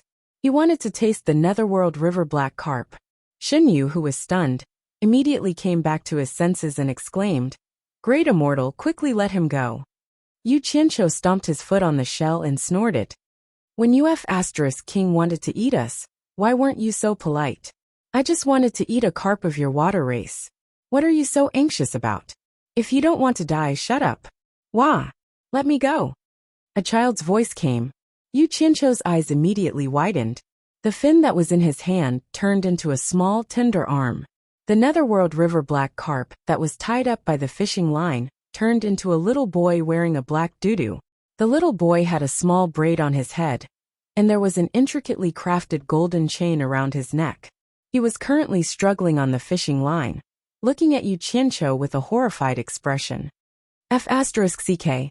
Yu Qianqiu cried out in alarm, and immediately let go of the little arm he was grabbing. He looked at the little boy struggling on the fishing rod in a daze. He was not primitive enough to eat humanoid animals. At the same time, he faintly felt that he was in trouble. Sangyan Xian carefully sized up the little boy. He realized that he was already at the final stage of the Tribulation Transcendence stage. At such a young age, he could transform. Clearly, he was a demon from the netherworld river. He did not know what kind of treasure Yu Qianqiu's fishing rod was. The thin fishing line could tie up a Tribulation Transcendence stage demon, but the demon could not break free. He immediately rolled his eyes at Yu Qianqiu and shouted in a low voice, "You're crazy, kid. Why aren't you letting him go?" The little boy saw that he could not escape after struggling for a while. His tender voice pierced through the night sky. "Big sister, save me." There was still help. Yu Qianqiu sweated profusely as he looked at the surrounding water. He lifted the fishing rod, and the little boy was immediately pulled over. He clamped the little boy's arm with the fishing rod and covered the little boy's mouth with his other hand. He squeezed out a kind smile and said, "Don't shout. I mean you no harm." Unexpectedly, the little boy looked as if he had seen his grandmother wolf. He became even more panicked and struggled desperately. Anyone who was tied up, clamped under the arm, and covered with his mouth would not believe that the other party did not mean them any harm. At this moment, the surface of the water 100 meters ahead suddenly bubbled with a diameter of 2 to 3 meters. It seemed like something was going to emerge from the water. Yu Qianqiu could clearly feel Shen Yu trembling under his feet. It was slowly retreating. The people in the air were shocked. Gray Cloud Xian's expression changed as well. He hid his hands in his sleeves and was on guard. It seemed like the Heartless Palace's sword-drawing technique could erupt at any time. Yu Qianqiu also panicked. His eyes darted around, and he suddenly bent down to whisper in the little boy's ear. I really don't mean you any harm. Do you want to make the great leap and become a black dragon? Although he was in a desperate situation, he finally felt the pulse accurately. The little boy under his arm stopped struggling and obediently let him hold him. He stared at him with wide eyes blinking. Yu Qianqiu immediately heaved a sigh of relief and said, As long as you stop shouting, I have a way to help you make the great leap. What do you think? The little boy immediately nodded even though his mouth was covered. Yu Qianqiu then slowly tried to move his hand away. Seeing that the little boy was very obedient and was looking at him expectantly, he glanced at the water column that was already several meters high on the surface of the Netherworld River like a fountain. He immediately untied the little boy in a flurry and hid the fishing rod quickly. Then he picked up the little boy with his heart thumping. He pretended to be relaxed and smiled, as if he was looking at the scenery. What's your name? The little boy hugged his neck and replied in a childish voice. My name is Xiao Yuan. What's your name? Yu Qianqiu immediately chuckled proudly. My name is Yu Qianqiu. It means you as in leaping over the dragon's gate. Don't you think we're fated? You can just call me Brother Yu. The little boy's eyes lit up. He nodded and said, Brother Yu. When he said that, Yu Qianqiu's eyes narrowed into a line. He thought to himself, that was close. Is that even possible? Many of the people from the hidden Dragon Mountain Villa in the air swayed. They looked at each other speechlessly, as if they couldn't accept this reality.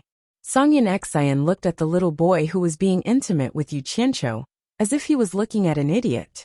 He thought to himself, no matter what, he's at the end of the tribulation stage, so he shouldn't be too young. How could he be so retarded and so easily fooled? What the hell? Shen Yu, who had been slowly retreating, also shivered. He stabilized his body in the water and stopped retreating. Everyone's attention was then attracted by the water column that was more than 10 meters high. In the middle of the water column, a graceful and beautiful woman in black slowly rose. Her bright eyes suddenly looked at Yu Qianqiu, who was holding the little boy. Chapter 1001. Xiao Yuan. A voice as clear as spring water rang out. The beautiful black-clothed woman looked at Yu Qianqiu in confusion. She didn't seem to know this person, but why? The boy in Yu Qianqiu's arms immediately waved his hand happily and shouted, Big sister, come here quickly. Damn it. Why did you call your sister here? Yu Qianqiu smiled guiltily and said, Xiao Yuan, is this your sister? The boy nodded and said, She's my third sister. Is she beautiful? Beautiful. Hee hee. So beautiful. Yu Qianqiu couldn't stop praising. But Song Yunxin secretly transmitted his voice to him. This woman is a late-stage underworld supreme. I'm afraid she's not simple. Be careful. The water spouting from the Netherworld River slowly descended and disappeared behind the surface of the water. The graceful and beautiful woman walked over on the water with light steps. Although her steps were slow, they had the essence of shrinking the ground into inches. Her movements seemed to be neither too fast nor too slow as she leisurely walked forward. Each step was like a dream. She had already advanced several dozen meters and arrived in front of Yu Qianqiu in just a few steps. The lady's hair was tied up high, and her hair reached her waist. Although her appearance was not bad, it was still inferior to Lu Yanqing and Ji Wu. However, her calm temperament was not something ordinary people could see. She was quiet and serene, giving people an indescribable feeling. At this moment, Yu Qianqiu and Song Yunxin suddenly looked down at their feet. The clam had silently dived into the water. The two had no choice but to stand on the water surface. Yu Qianqiu wanted to question Ji Yu, but he wanted to maintain his demeanor. He cursed in his heart. Try running if you have the guts. In fact, Ji Yu didn't want to run either. He turned into his human form and emerged from the water surface. He bowed to the lady walking on the water surface and said, Greetings, third princess. Ji Yu. The lady frowned slightly, The two obviously knew each other.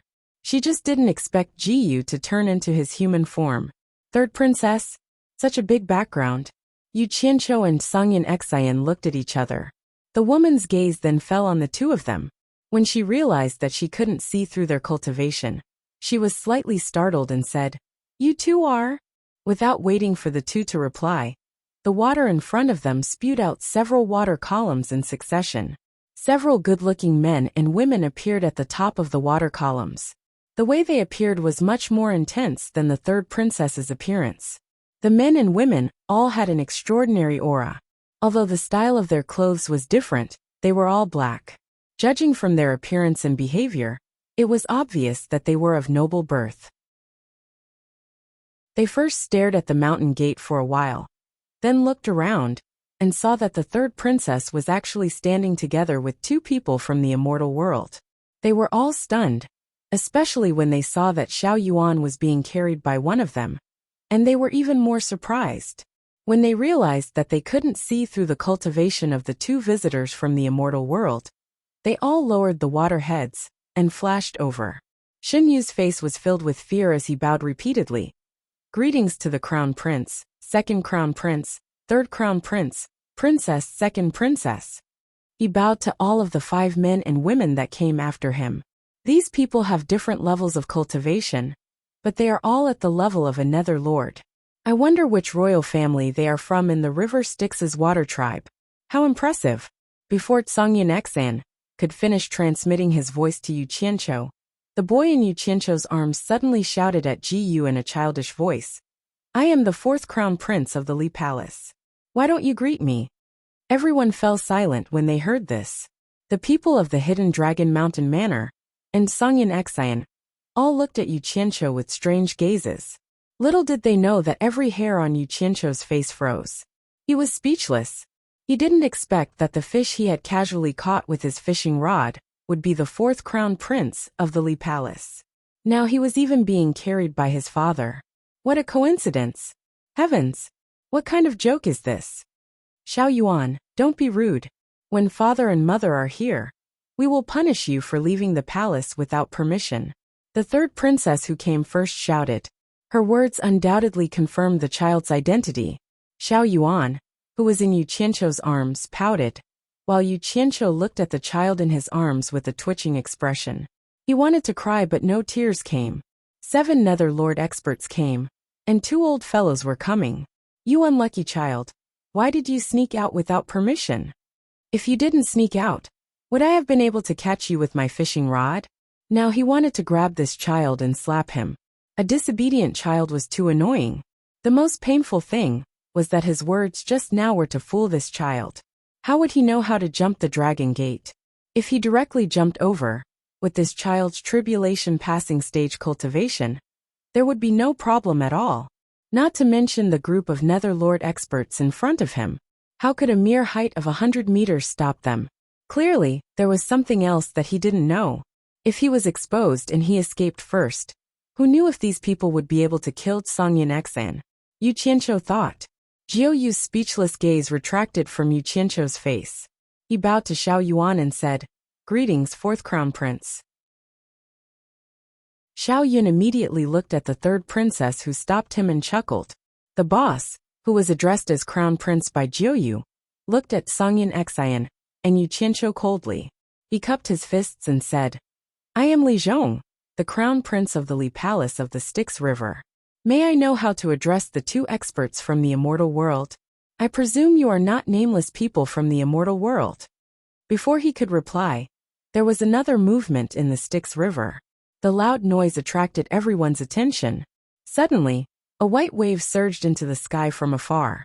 After the wave passed, thousands of black-armored mighty soldiers holding long spears or swords at their waists rose from the water.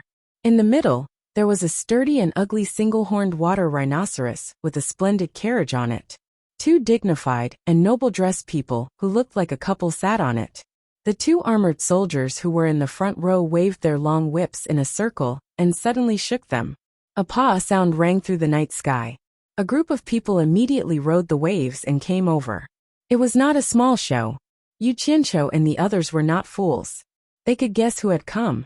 It was probably the father and mother of the princes and princesses in front of them. Yu Qianqiu glanced at Songyan Xian. He was very hesitant. Should he leave? But if he ran now, it would be difficult for him to survive in the underworld in the future. The people of the Hidden Dragon Manor in the air had already quickly moved far away. They stood in the air and watched. It was fine if they could not see clearly. Not causing trouble was the most important thing. After the group of water race soldiers arrived in front of them, a wave surged in the middle and separated to the two sides, creating an empty passage. The entire passage was filled with snow-white waves. The sturdy single-horned water rhinoceros slowly stepped on the waves and stopped about 10 meters away from the group. The princes and princesses of the Li Palace all knelt down on one knee. Even Xiao Yuan, who was in Yu Qianqiu's arms, broke free and bowed in unison. We pay our respects to father and mother. Xin Yu also knelt down and bowed. We pay our respects to your majesty and empress. The dignified, round-faced man with a long beard waved his hand and said, All of you may rise. Yu Qianqiu and Songyan Xian only cupped their hands and bowed. After all, the two of them were subordinates of the immortal world's Grand Commander Jin. In the underworld, they would at most pay their respects to the emperor of the underworld. It was not good for others to be overly courteous. Yu Qianqiu, on the other hand, had a stomach full of doubts. What was going on with the emperor of the underworld? He was too much of an amoeba. He did not care about the appearance of an emperor.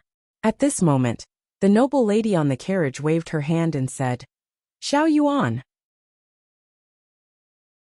Xiao Yuan immediately flashed behind Yu Qianqiu, not daring to show his face. Clearly, he was afraid of being punished for leaving the palace without permission. In this way, Yu Qianqiu did not know whether to laugh or cry. The gazes of the emperor and empress of the Li Palace were all focused on him. It was hard for him not to attract attention. Songyan Xian also secretly transmitted his voice. These two have reached the intermediate stage of the emperor of the underworld. Do not underestimate them. The two people on the carriage immediately sized up Yu Qianqiu and Songyan Xian. Songyan Xian's intermediate stage of the emperor of the immortal world had already shocked them. It should be known that in the immortal world, immortal emperors would not casually come to the underworld. However, when they discovered that they could not see through Yu Qianqiu's cultivation, they were shocked. Logically speaking, this person's cultivation had clearly reached the advanced stage of the emperor of the immortal world. Otherwise, they would have been able to see through his cultivation. Could it be that in the immortal world, besides immortal Emperor Jin Tai, there was someone else who had reached the advanced stage of the emperor of the immortal world? Why had they never heard of him? It should be known that it was very difficult for the people of the immortal world to find out about the underworld river's water race. But it was not difficult for the underworld river's water race to find out about the immortal world. After all, it was easy for one side to send their subordinates to the shore in human form, but it was difficult for the people on the shore to disguise as the water race to the underworld river. The two looked at each other and stood up. Although the underworld river's water race did not have much contact with the immortal world, they did not dare to be careless. At the very least, they had to be courteous. This immediately shocked the crown princes and princesses. They all turned to look at the two. They did not dare to be disrespectful to people who could be treated like this by their imperial father and imperial mother. Xin Yu looked at the two of them with trepidation and thought to himself, where did these two come from? The two cupped their hands. The dignified man smiled. I am the lord of the Li Palace of the underworld river Li Guang. I did not know that there were experts from the immortal world here. I wonder how I should address you two experts. Yu Qianqiu glanced at Songyan Xian and thought, even if I told them about my small sect, they probably would not know. Songyan Xian maintained the demeanor of a large sect. He raised his hand to return the greeting and said loudly, I am Songyan Xian from the immortal world's passionless palace. Greetings, Your Majesty Empress. So you are the chief consecrator of the number one sect in the immortal world, passionless palace, Songyan Xian. No wonder you have such cultivation. It is an honor to meet you. Li Guang nodded and smiled. From this, it could be seen that he was rather well informed about the news in the immortal world. However, he was suddenly stunned, and his gaze swept back and forth between Songyan Xian and Yu Qianqiu. He seemed to have thought of something, and he looked at Yu Qianqiu and asked doubtfully, "Could it be that you're the sect master of the Immortal World Chamber of Commerce, Yu Qianqiu?" Chapter 1002. When he said this, the most shocked person was Yu Qianqiu. His mouth was wide open. "Oh my God! When did I have such a great reputation that even the water race hiding in the river Styx know my name?" Grey Cloud Xian's face darkened on the spot. From the other party's reaction just now, it was very likely that the reason why the other party knew Yu Qianqiu's name was because he had heard of Grey Cloud Xian's name. This meant that the matter of him following the Celestial Emperor's decree to protect Yu Qianqiu had already spread throughout the netherworld. Father is wise.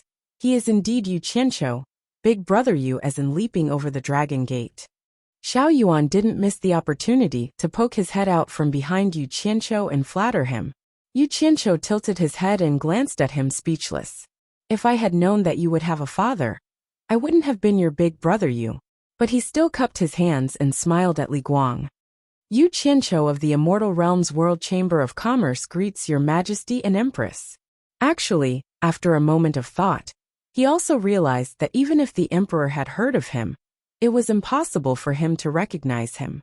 To be able to recognize him as Yu Qianqiu at a glance, it was most likely because of ashy cloud letters.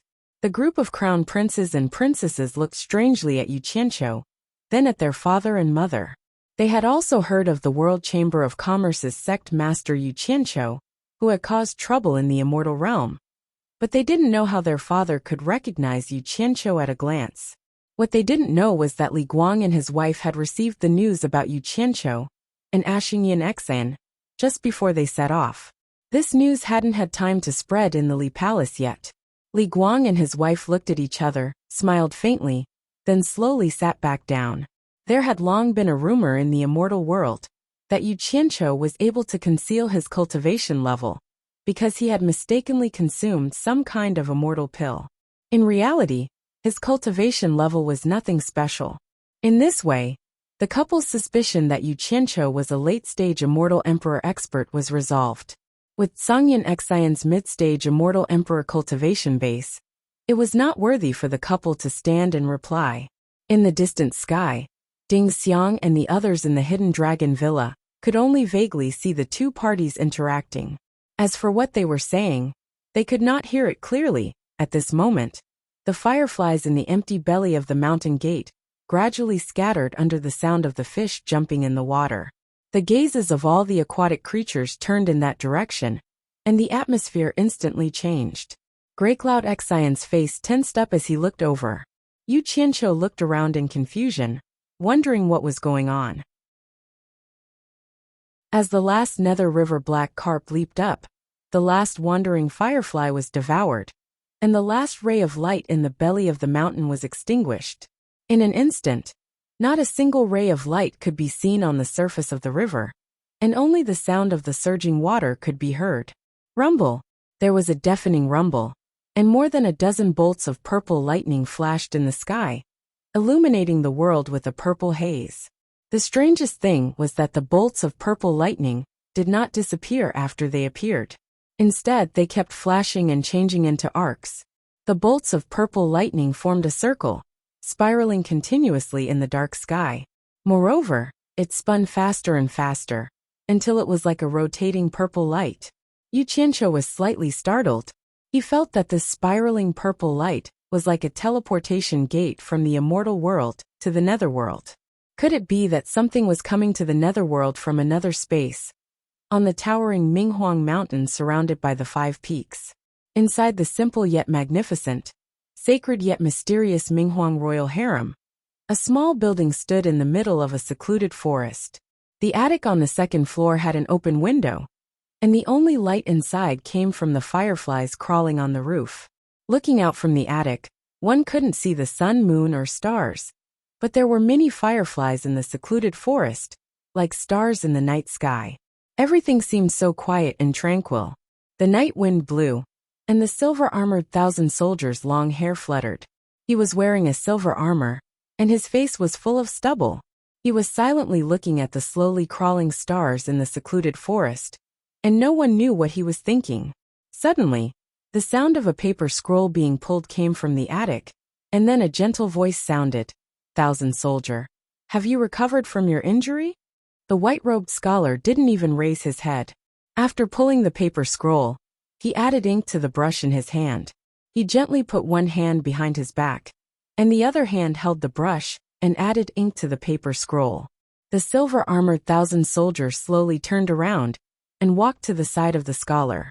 Seeing that the ink on the inkstone was about to run out, he picked up the wooden spoon on the table and gently scooped up a small spoonful of water and poured it on the inkstone.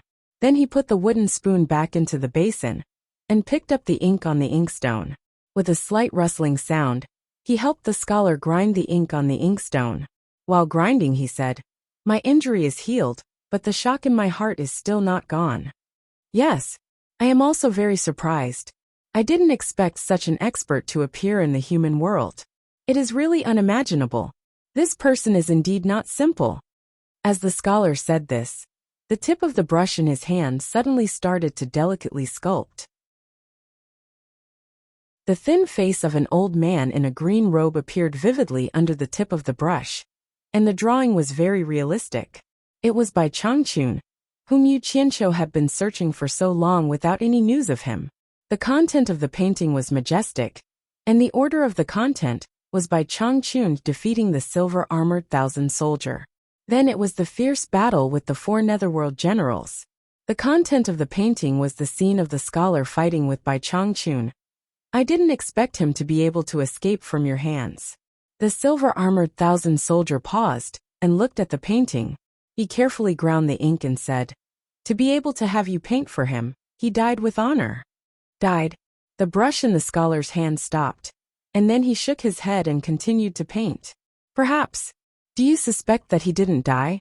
Even if he didn't die at that time, can he still come out alive after escaping into that place?" The silver-armored thousand soldier put down the ink in his hand and said with a frown, "He wasn't a match for you at all. You chased him all the way and you still let him escape. What exactly happened?" The scholar laughed softly and added ink to the brush in his hand. Perhaps he had thought of something, and the tip of the brush landed on the painting. Although Bai Changchun's green robe was already torn, his expression became more and more fierce. That impassioned aura of fighting against the heavens and earth leaped out, causing people's hearts to tremble. The silver-armored thousand soldier let out a sigh of relief. He couldn't help but think of the scene where he fought with this person. "At that time, I hit him 1,300 times consecutively." Given his cultivation, it was already a miracle among miracles that he didn't die from such serious injuries. The scholar revealed a bitter smile that he hadn't shown for many years. He shook his head and said, "This person's willpower is so strong that it's terrifying. As long as he's still breathing, he definitely won't admit defeat." When he realized that the difference in strength between us was too great, I also cherished his talent. I once told him that as long as he admitted defeat and submitted to me, I could spare his life and give him everything that I could. The silver-armored thousand soldier laughed and said, "Obviously he rejected me. Otherwise, why would he be forced to escape into that place?" The scholar suddenly straightened his back and looked at the distant night sky. He sighed and said, "That's right, he rejected me." The words of rejection still resounded in my ears. He said, "If you want me to submit to you, it's very simple. Kill me and make me fall under your feet." "If you want me to submit to you, it's very simple. Kill me and make me fall under your feet." The silver-armored thousand soldier silently repeated a few times. His emotions were stirred up as he said, "What a character. Right now, I really want to go to that world and see what's going on there. How could such a character appear in that world?" The scholar waved his hand and said, "Don't even think about it. Jean Tai and I have a premonition that there's something waiting for us there. Once those people who provoked the heavens' punishment return there, they'll definitely suffer retribution. You're one of them." The silver-armored thousand soldier was silent for a while and said, "With his cultivation and speed, there's no way he could escape from your pursuit. You should have had countless opportunities to kill him. Could it be because you cherished his talent and couldn't bear to kill him? So you forced him into that place and let him fend for himself? You've overestimated me and underestimated him. Since I can't subdue him, I won't let this scourge live. The scholar shook his head and dipped the brush in his hand in ink again. He began to paint the scene of him chasing after Bai Changchun. As he painted, he said, although this person's cultivation wasn't high, he did have some ability. I reckon that at that time, all the blood in his body had already flowed out.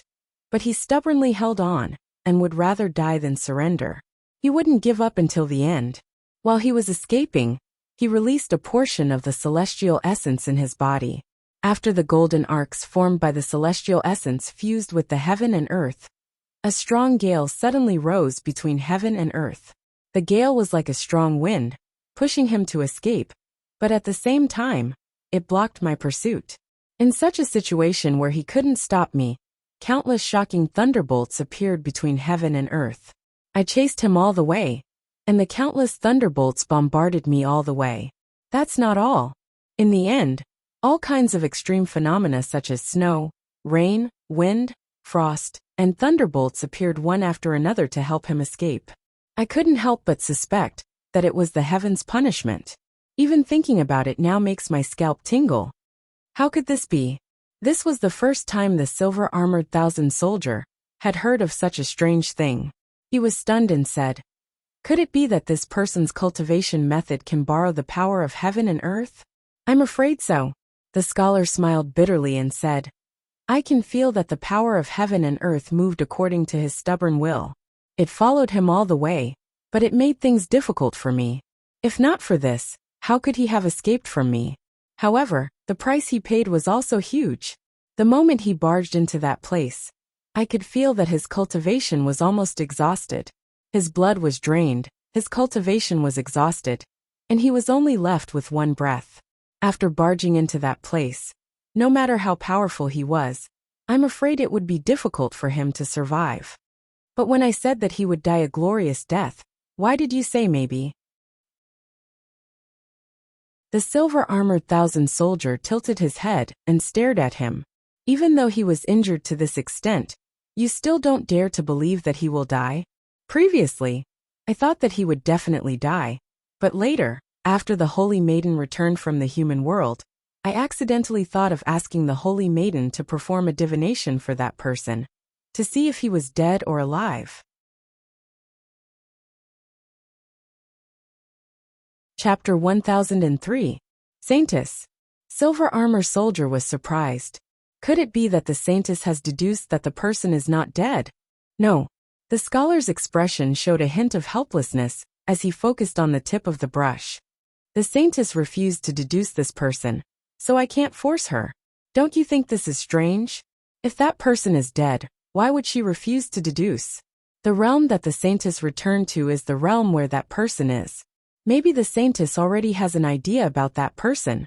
The pavilion fell into silence. Silver Armor Soldier couldn't say much about the Saintess, but his expression became serious as he felt that something was strange. The scholar seemed to have entered the state of painting. He lifted the brush and dipped it into the ink. His brush was like moving clouds and flowing water. The content of the painting was progressing more and more smoothly. However, just as the brush was about to move, the scholar suddenly froze. The tip of the brush stopped for a long time. The silver armor army of 1,000 soldiers had been staring at the tip of the brush, deep in thought. When the tip of the brush paused, he immediately came back to his senses. He looked at the scholar, only to see the scholar lifting the brush hesitantly. His brows were slightly furrowed, as though he had noticed something. Silver Armor Soldier couldn't help but ask, "What's wrong?" The brush was picked up by the slender and fair fingers and placed upside down on the brush rack. The elegant and noble scholar in white slowly raised his head. His deep eyes, which seemed to be able to see through everything, looked out of the window, through the forest, and into the distant night sky. His gaze looked gentle and had a cultured and refined aura. However, upon closer inspection, there was an unconcealable majesty and indifference. It was shocking.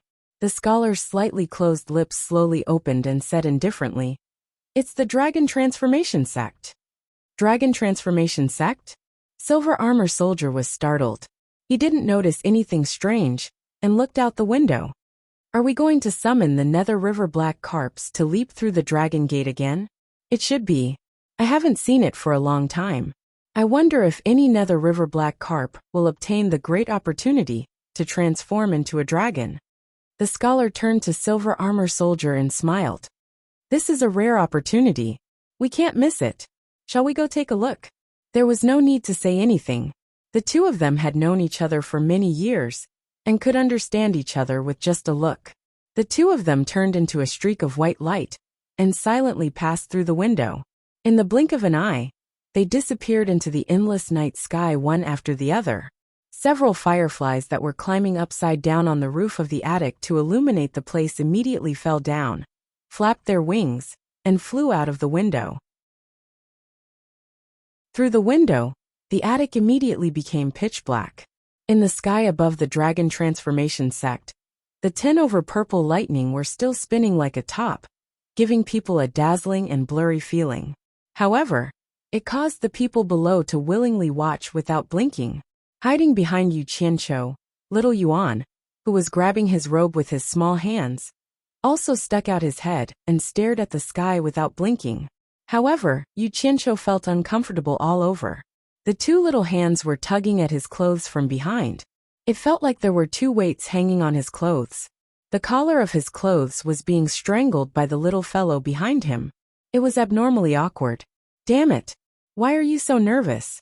Yu Qianqiu could feel little Yuan's grip getting tighter and tighter. His neck was also getting tighter and tighter. He was speechless, and wanted to pull the little fellow to the front. However, the other's awesome parents, brothers, and sisters were all present. He had no choice but to restrain himself. He twisted his strangely uncomfortable neck, and when he swept his gaze across his surroundings, he was suddenly stunned. In the distant water region, with the dragon transformation sect as the center, a large group of messy people had silently appeared without a sound. The vision of the underworld was not very good. With his cultivation, if he did not pay attention, he would have missed them. Looking around, he could vaguely see that the people around him were all standing on the waves, and all of them were in an imposing manner. Some were standing with their arms crossed valiantly, while others had their hands behind their backs proudly. There was a distance between them, and very few of them were standing close to each other. It seemed like they were not the same group of people. From the different clothes they were wearing, it was clear that they were not people of the Li Palace. Old Song, don't just look up. Look at the people around you. Who are they? When Song Yunxin heard Yu Qianqiu's message, he subconsciously looked around. He would not have known if he did not look, but when he did, he was shocked. His eyes flickered for a long time before he replied. Those that I can see clearly have a cultivation of at least the early stage of the Underworld Emperor. I can see those that are too far away, but I cannot see their cultivation. However, their cultivation should not be low. As for who they are, I have not seen any of them. They should all be experts of the underworld. Hearing this, Yu Qianqiu was slightly shocked. Looking at the indistinct figures in the distance, there were at least 800 people. Could they all be experts of the Underworld Emperor level? He asked Xinyu in disbelief. Xinyu, look around and see who those people are. Xinyu turned his head and glanced at him. When he saw the strange sight of the fourth prince of the Li Palace grabbing his clothes and strangling him, he couldn't help but find it funny, but when he looked around, his smile instantly vanished. His eyes scanned the area and he gasped in shock. They're all experts of the water tribe of the Underworld River. Their status in the water tribe is roughly the same as Li Guang's, but there are some who are even stronger. They should all be here to watch the Underworld River Black Carp race leap through the Dragon Gate. Yu Qianqiu immediately looked around again, wanting to memorize the appearances of the experts of the Underworld River's water tribe. Perhaps he would be able to use them when he had dealings with them in the future. But given his cultivation and the poor eyesight in the underworld, he could not see clearly even a little further. It was truly a pity, but what he did not know was that he and Songyin Exan, two people of the immortal realm, had mingled with Li Guang's children in front of him, attracting the attention of many people. Especially Songyin Exan's mid-stage immortal emperor cultivation and his own unfathomable cultivation. Quite a few experts of the underworld river's water tribe secretly memorized their appearances. Most likely, even Songyin Xian himself hadn't expected this. He had come to the netherworld with Yu Qianqiu while suppressing his resentment. However, he had made the mysterious experts of the netherworld river's water race remember him. With a loud rumble, a purple thunderbolt suddenly burst out from the purple halo, and once again struck the dragon transformation gate. The violet lightning swam through the dragon transformation gate, and an ancient and majestic qi once more rippled through the surroundings. The violet halo in the sky suddenly expanded, its radiance growing even more dazzling. "It's here!" No one knew who suddenly let out a cry of surprise, but everyone's gazes immediately focused on the sky. Amidst the purple halo, a dazzling starlight shone and drilled out. The dazzling dot of starlight grew larger and larger as it leisurely rushed over from the sky. "What is this thing?" Yu Qianqiu's voice suddenly appeared in the quiet surroundings. Yu Qianqiu looked at the sky in shock and pulled on Songyin Xian's sleeve, completely unaware of how much of a wet blanket he was. "How would I know?" Songyin Xian looked at him like he was looking at an idiot and flicked his sleeve, telling him not to disturb him. In reality, Yu Qianqiu had only subconsciously asked, and his attention had already been attracted by the dot of starlight. Even though he had asked Songyin Xian, he did not listen to Songyin Xian's reply, as if he had no intention of disturbing Songyin Xian. Songyin Xian resentfully turned his head to look at the sky. Fortunately, everyone's attention was on the sky, and no one was willing to pay attention to these two fellas. The dazzling dot of starlight got closer and closer, and everyone could already see the outline of the dot of starlight. Within the glass-like glow, there was a carriage that flew over. There was nothing special about the carriage. It was an open carriage that looked like bronze, and there was a bent umbrella handle at the back. The roof of the carriage was supported by a canopy, and together with the wheels of the carriage, the entire carriage seemed to be made of bronze. What surprised everyone was that the two steeds that were pulling the carriage looked sturdy, but their bodies were as transparent as crystal. There was no flesh or blood in their bodies, and they were crystal clear, as if they were made of glass. The two transparent steeds galloped in the air, and the crystal silk-like mane on their necks and backs fluttered in the wind. They could be said to be divine and extraordinary. As the carriage got closer, they could see the ancient cloud patterns on the carriage, but the carriage was empty. The two transparent steeds pulled the empty carriage, and after descending above the dragon transformation gate, they spread out their hooves, and with the dragon transformation gate as the center, they galloped in a circle. Under the envelopment of the glass-like glow, the entire carriage was so mysterious, and it made people feel that it was so magical, so unbelievable. "Oh my! What is the meaning of this?" Yu Qianqiu's eyeballs followed the carriage in a circle, and he muttered in a silly manner. Songyin Xian also sighed with emotion. If it was said that he was stifled before, now he felt that this trip was worth it, and he had broadened his horizons. "Nay, nay!" The two steeds suddenly let out a long neigh that pierced through the night sky, and under everyone's gaze, their beautiful manes fluttered in the wind as they turned around and slowly descended on the dragon transformation gate. After taking a few steps on the mountain peak, the clear sound of horse hooves could be heard, and the two transparent steeds sneezed a few times before stopping.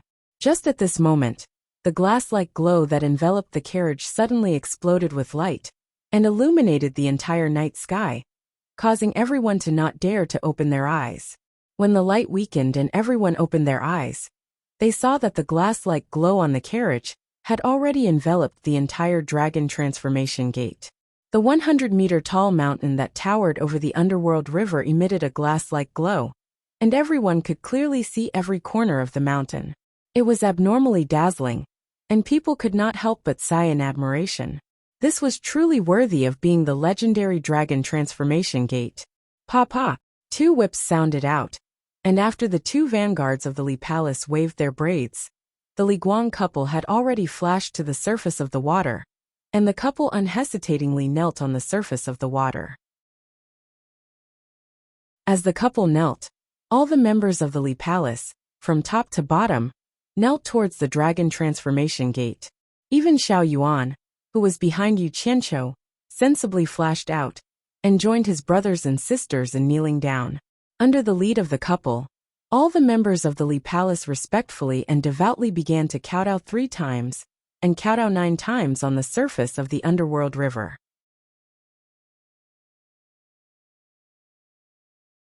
Chapter 1004.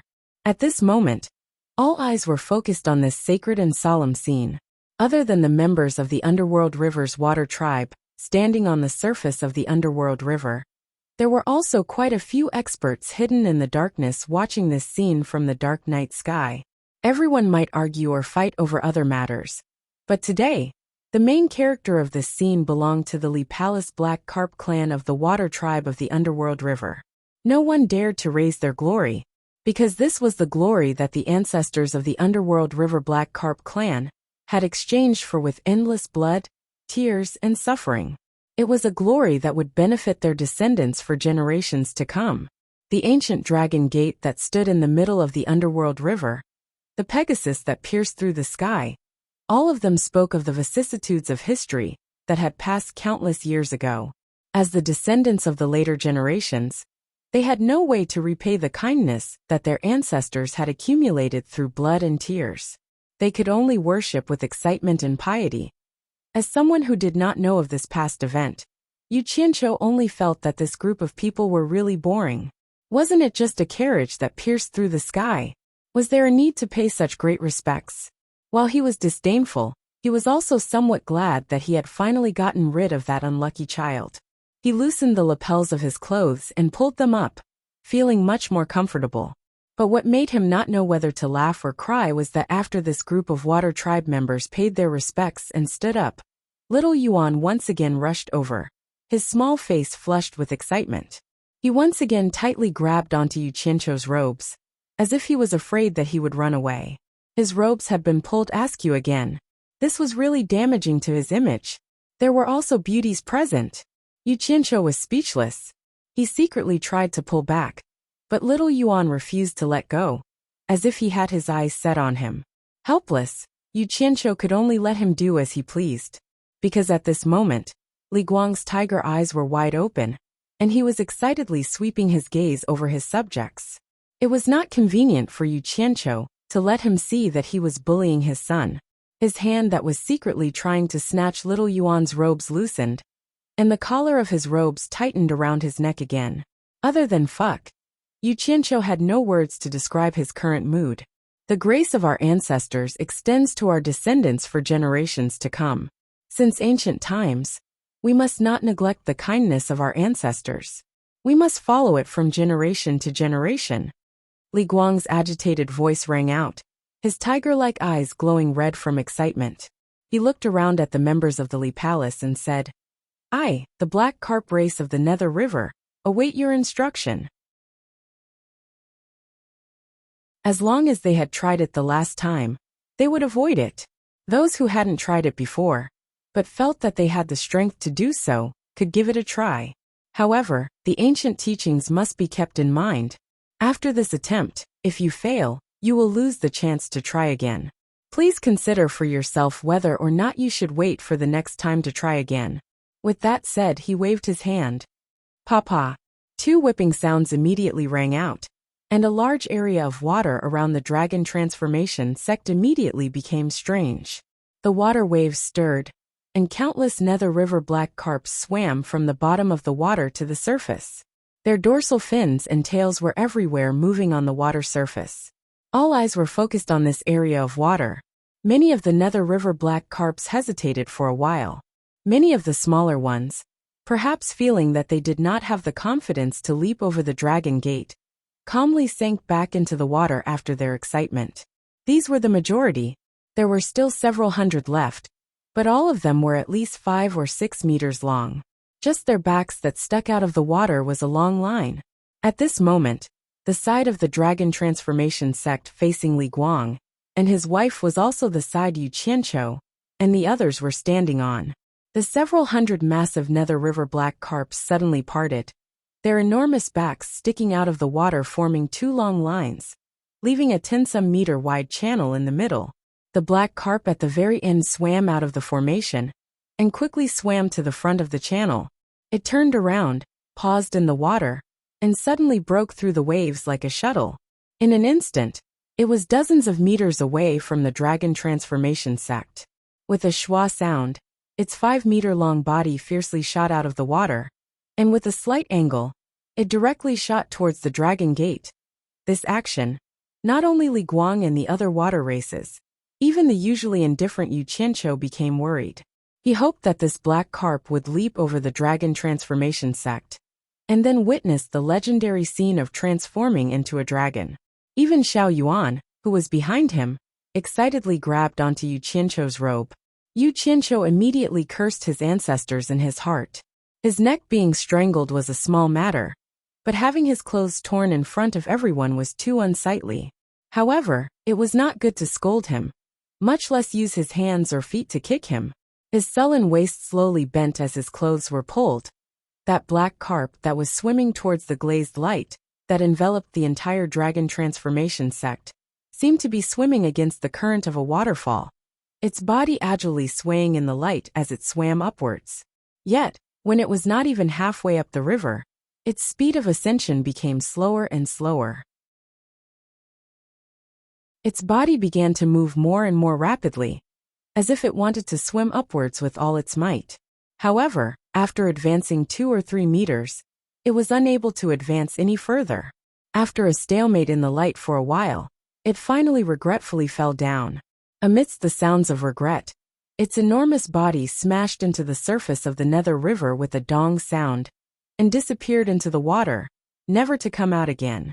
At this time, anyone could see that the biggest reason why the Dragon Gate was difficult to leap over was probably because of the glazed light coming from the carriage standing on the mountain top. Thinking about how the carriage was able to break through the air, the glazed light on its body was definitely not ordinary. It was natural that it was difficult to break through. Among the 2 groups of Nether River black carps on the surface of the water, several dozen suddenly quietly disappeared into the water, no longer appearing. Presumably, these several dozen were estimating that their strength was about the same as the one that had just taken the lead. After weighing their strength, they felt that there was no need to make a pointless attempt. It was better to wait until their strength increased, and then calmly wait for the next Dragon Gate call to try their skills. This empty Pegasus carriage, I wonder who will be lucky enough to sit on it, and who will be able to transform into a dragon and soar through the air. The one speaking was a woman. It was the second princess of the Li Palace, standing in front of Yu Qianqiu. When these words were spoken, the gazes of the brothers and sisters all fell on the quiet, empty carriage at the top of the mountain, each of them revealing an expression of envy. Only the third princess, who had appeared first, still had a calm and indifferent expression, as if she was not too interested in the matter of leaping over the Dragon Gate. On the other hand, Yu Qianqiu and Grey Cloud Exine glanced at each other, both revealing an expression of sudden understanding. They had previously been wondering why the Pegasus carriage had made such a big scene, pulling an empty carriage through the air. It turned out that only after leaping over the Dragon Gate and transforming into a dragon would a black carp have the right to ride the Pegasus carriage through the air. Grey Cloud Exine's gaze then froze. Only now did he realize that Yu Qianqiu was standing there with his shoulders crooked like a loafer. When he saw little Yuan, who was tugging at his clothes, he immediately gave Yu Qianqiu an expression of schadenfreude. You deserve it. At this time, the people of the hidden Dragon Mountain Villa in the distance, after witnessing the miraculous scene of the Pegasus carriage descending, were truly shocked. Unfortunately, because they were afraid of causing trouble, they had stayed a little too far away. They could not see the scene clearly, let alone hear what the people there were saying. From time to time, the gazes of the group would turn towards Grey Cloud Exine and Yu Qianqiu, who were still standing among the people of the River Styx's water race.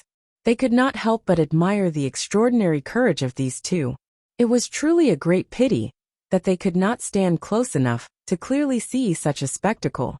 But now, they did not have the courage to approach again.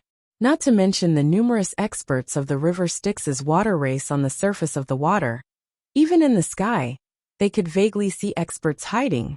Occasionally, they would even glance at them with unfriendly gazes. It's a pity that before father left, he said that as the royalty of the river Styx is black carp, we have to give way to our clansmen when it comes to matters of right and wrong.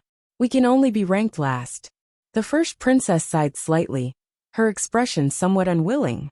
That's right. The second princess also sighed slightly. It's a pity that every time the Pegasus carriage descends, it will only take away one of our clansmen who has leaped into the Dragon Gate. We don't know when the next time will be.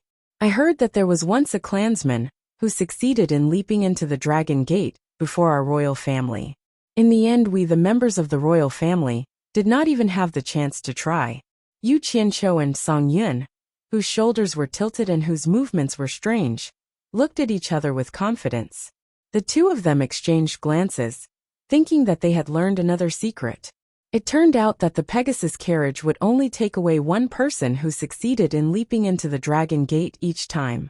The great crown prince of Li Palace, who stood at the head of the group, slowly turned his head and glanced at his two younger sisters.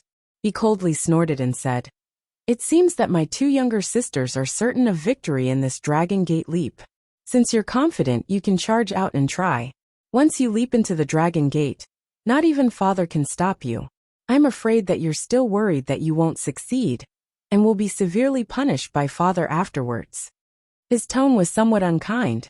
The first princess immediately retorted, "From what eldest brother says, you seem to be more confident than we are. Then why don't you do as you say and charge out, and set an example for us?" She then changed the topic and said, "Second brother, third brother, don't you think what I said makes sense?" Yu Qianqiu instantly tilted his shoulders in amusement. He didn't think that the royal family of the water tribe was not inferior to the royal family of the human realm. Even siblings were scheming against each other. Just as he was wondering if these unfilial children of his would do something out of line, he suddenly realized that his siblings were all as quiet as cicadas in winter. He instinctively turned his head to look, and sure enough, Li Guang was already glaring at them angrily. At this moment, one of the 2 rows of black carps on the surface of the river Styx had already come out to make its preparations. After a moment of preparation, it broke through the waves with a whoosh, its speed far faster than the previous one. Before it even reached the foot of the mountain, there was a splash as a giant black carp, 7 to 8 meters in size, shot out. Piercing through the glazed light, it instantly covered half of the distance to the 100-meter mountain. Once it slowed down, its body quickly twisted like a migrating fish swimming against the current of a waterfall. Very quickly, it rose another 20 meters, and was only 20 meters away from its destination. What was most worrying was that its momentum was still not exhausted. Its enormous body was rapidly moving, and it continued to advance meter by meter. Beautiful. Yu Qianqiu's mouth was agape, and he was just short of applauding and cheering. In any case, to him, it didn't matter who transformed into the Dragon Gate. It had nothing to do with him. However, its shoulders tilted even more, and its clothes were stretched taut. The little fellow behind it was indeed a little too excited.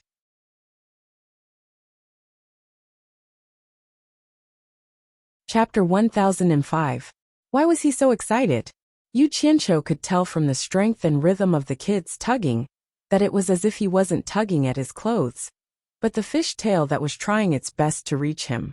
It was as if he wanted to pull the other party down. His intentions were unfathomable. In the end, just as he wished, that netherworld river black carp couldn't move forward even an inch when it was only a dozen meters away from the top. Under the scouring of the treasured glaze light, its body slowly slid down. In the end, it gave up due to its lack of cultivation and fell down. With a bang, it made a regretful splash in the netherworld river. Amidst the cries of regret, Yu Qianqiu's hand, that was holding onto Yu Qianqiu's back, gradually loosened its grip.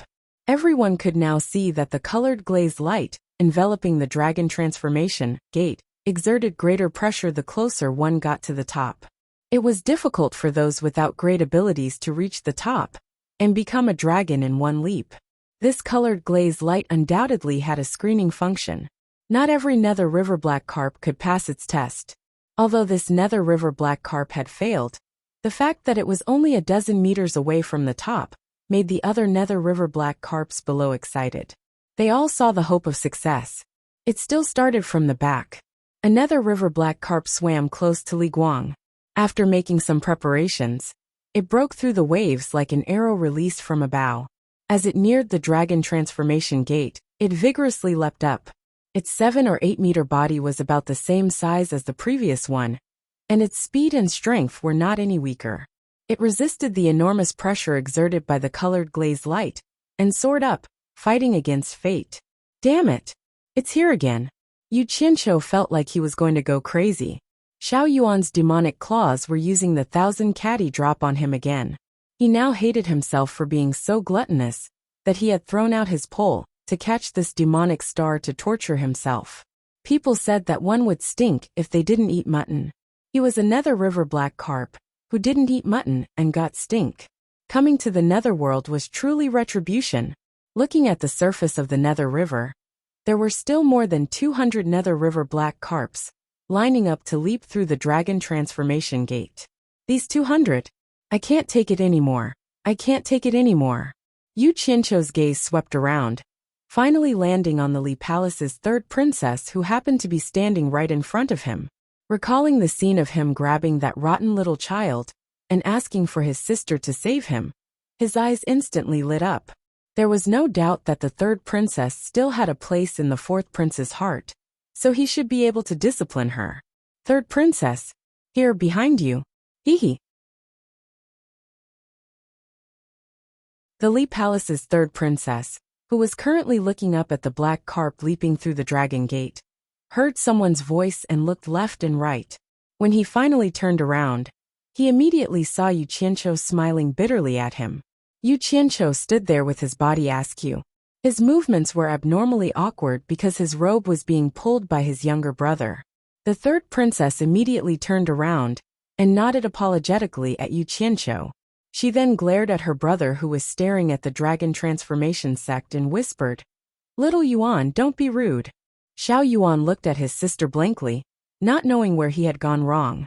The third princess could only glare at him and personally pull away Xiao Yuan's hand that was tugging on Yu Qianqiu's robe. I finally escaped from this unlucky child's clutches. Yu Qianqiu smiled at the third princess in a refreshed and gentlemanly manner, casually tidying up his robe that was a complete mess.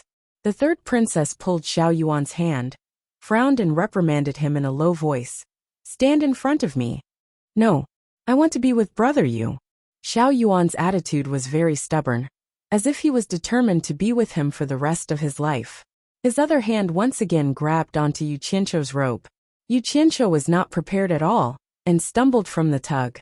His expression twitched and he looked innocently at the third princess, as if saying, "Big sister, please discipline me." The third princess felt extremely apologetic for her brother's rash actions, and shyly bowed to Yu Qianqiu. Anger flashed across her face as she said in a low voice, "Be obedient and stand in front of me." "No." Xiao Yuan hugged Yu Qianqiu's arm with one arm. The commotion caused by the two sisters attracted the attention of the brothers and sisters in front of them. Even Li Guang and his wife glared at them, as if reprimanding the siblings for still being in the mood to play at a time like this. It was simply too outrageous. The third princess was suffering in silence, and could only glare at her brother angrily. However, it was not convenient for her to continue tugging and pulling, so she took Xiao Yuan's hand and stood beside him. Beside them, Songyan Exeng glanced sideways at Yu Qianqiu, the corners of his mouth curling into a mocking smile. Yu Qianqiu looked at Xiao Yuan, who was tugging at him, and suddenly had a very strange feeling. There was a child standing between the man and woman. Why did it feel like? Raising his head, he coincidentally bumped into the third princess, who was looking up at the same time. The two froze at the same time, both faintly feeling that they were thinking of the same thing. Yu Qianqiu was very good at concealing his thoughts. He grinned, revealing a mouthful of white teeth, as if to prove that he was very pure and had not let his thoughts run wild. But the third princess averted her gaze, a blush rising to her face as she quickly turned her head away. With a bang, the Netherworld River Black Carp followed in its footsteps.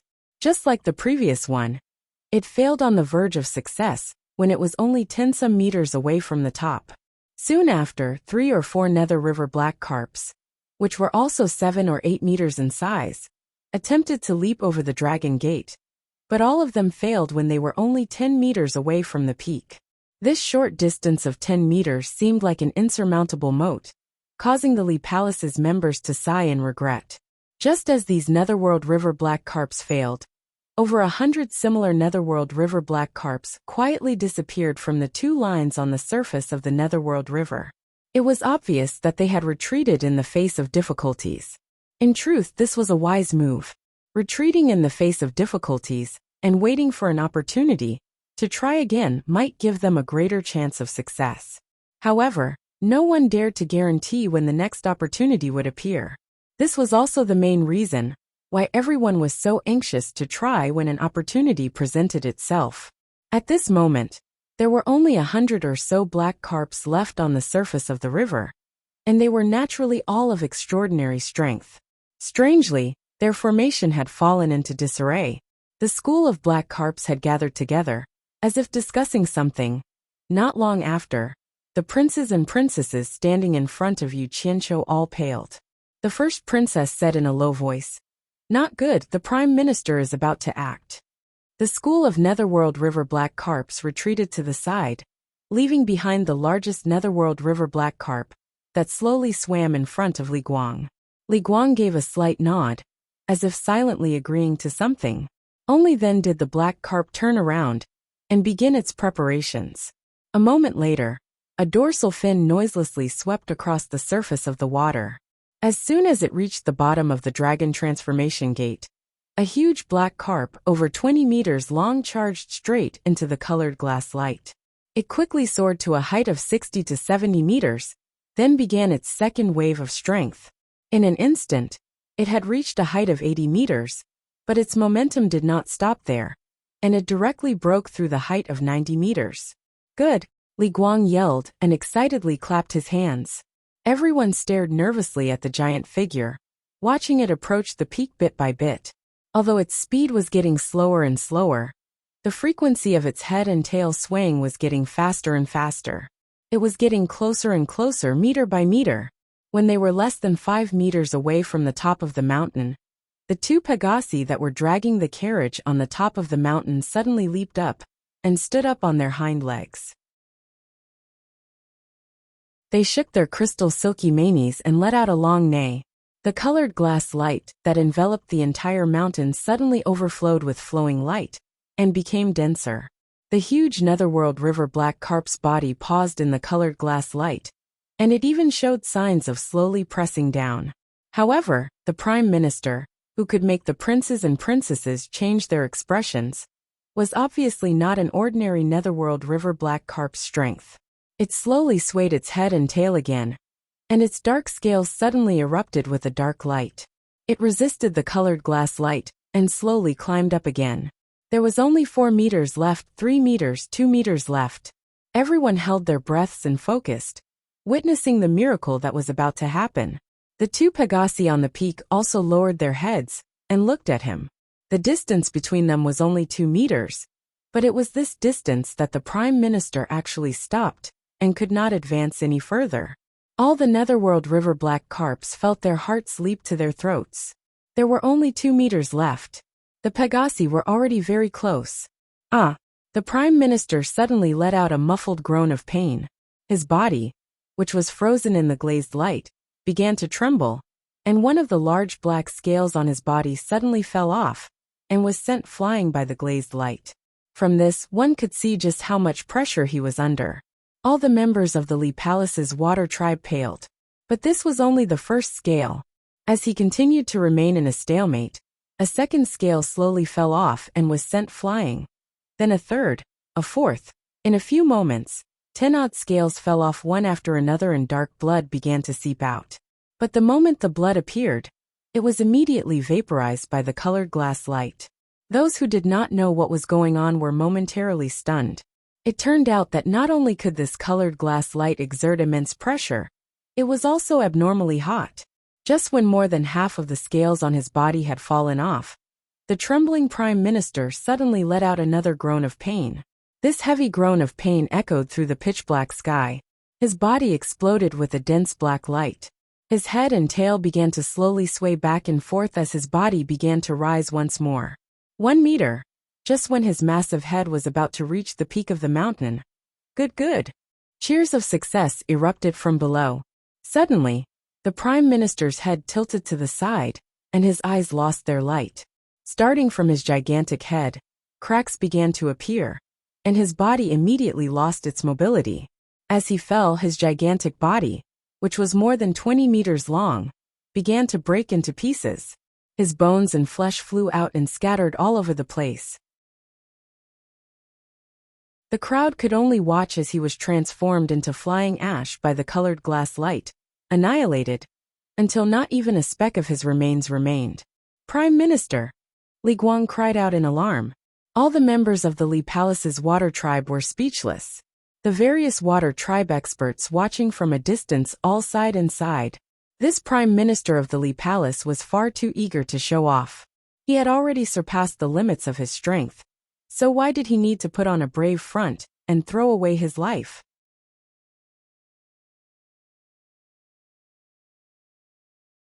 Chapter 1006. Dead.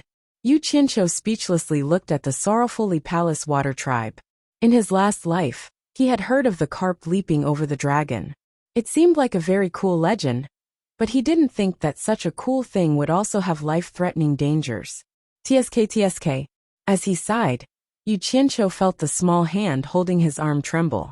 Looking at little Yuan, who had his head lowered, he guessed that she had been frightened, even with the Prime Minister's early-stage underworld emperor cultivation. Then with our cultivation, how can we succeed? The first princess at the front said somewhat dejectedly. Her previous chances of success had already disappeared. Legend has it that the ancestors of my Styx Black Carp clan, who transformed into a dragon, all succeeded after forming good karma with others. The crown prince sighed lightly. Is it really like this? And what is this so-called good karma? When the crown princes and princesses heard this, they frowned in thought. When Xiao Yuan heard this, he suddenly raised his head and looked at Yu Qianqiu. However, Yu Qianqiu was currently raising his head and taking the time to appreciate the 2 celestial horses that were standing on top of the dragon transformation gate. He wondered how there could be transparent horses in this world, and where exactly did these 2 horses come from? He was completely unaware that little Yuan, who had just suffered a blow, was currently looking at him with stars in her eyes. Who else wants to try? Li Guang stood back on top of the one-horned water rhinoceros. Looking around at the water tribe under his command, he said in a sorrowful tone, "Anyone can try, I won't stop you." But everyone saw what happened to the Prime Minister. I hope that everyone will act within their abilities and not be impulsive. Who else wants to try? The nearly 100 nether river black carps that had revealed their true forms slowly sank back into the water. None of them had a higher cultivation than the great Prime Minister, and the majority of those that were stronger than the great Prime Minister had wasted their opportunity to leap through the Dragon Gate. Most of them had also not come, and were guarding the Li Palace. When they were discussing before, they didn't want to make any pointless attempts and waste an opportunity, cutting off the possibility of success in the future. Therefore, they recommended the Prime Minister, who had the highest cultivation base. But who would have thought that the Prime Minister was so strong? Not only did he not succeed, he even lost his life. After witnessing such a tragic situation, which of these people, whose cultivation was lower than the Prime Minister's, would dare to take the risk?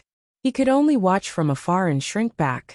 The crown princes and princesses, who had been eager to give it a try at first, were now all ashen-faced.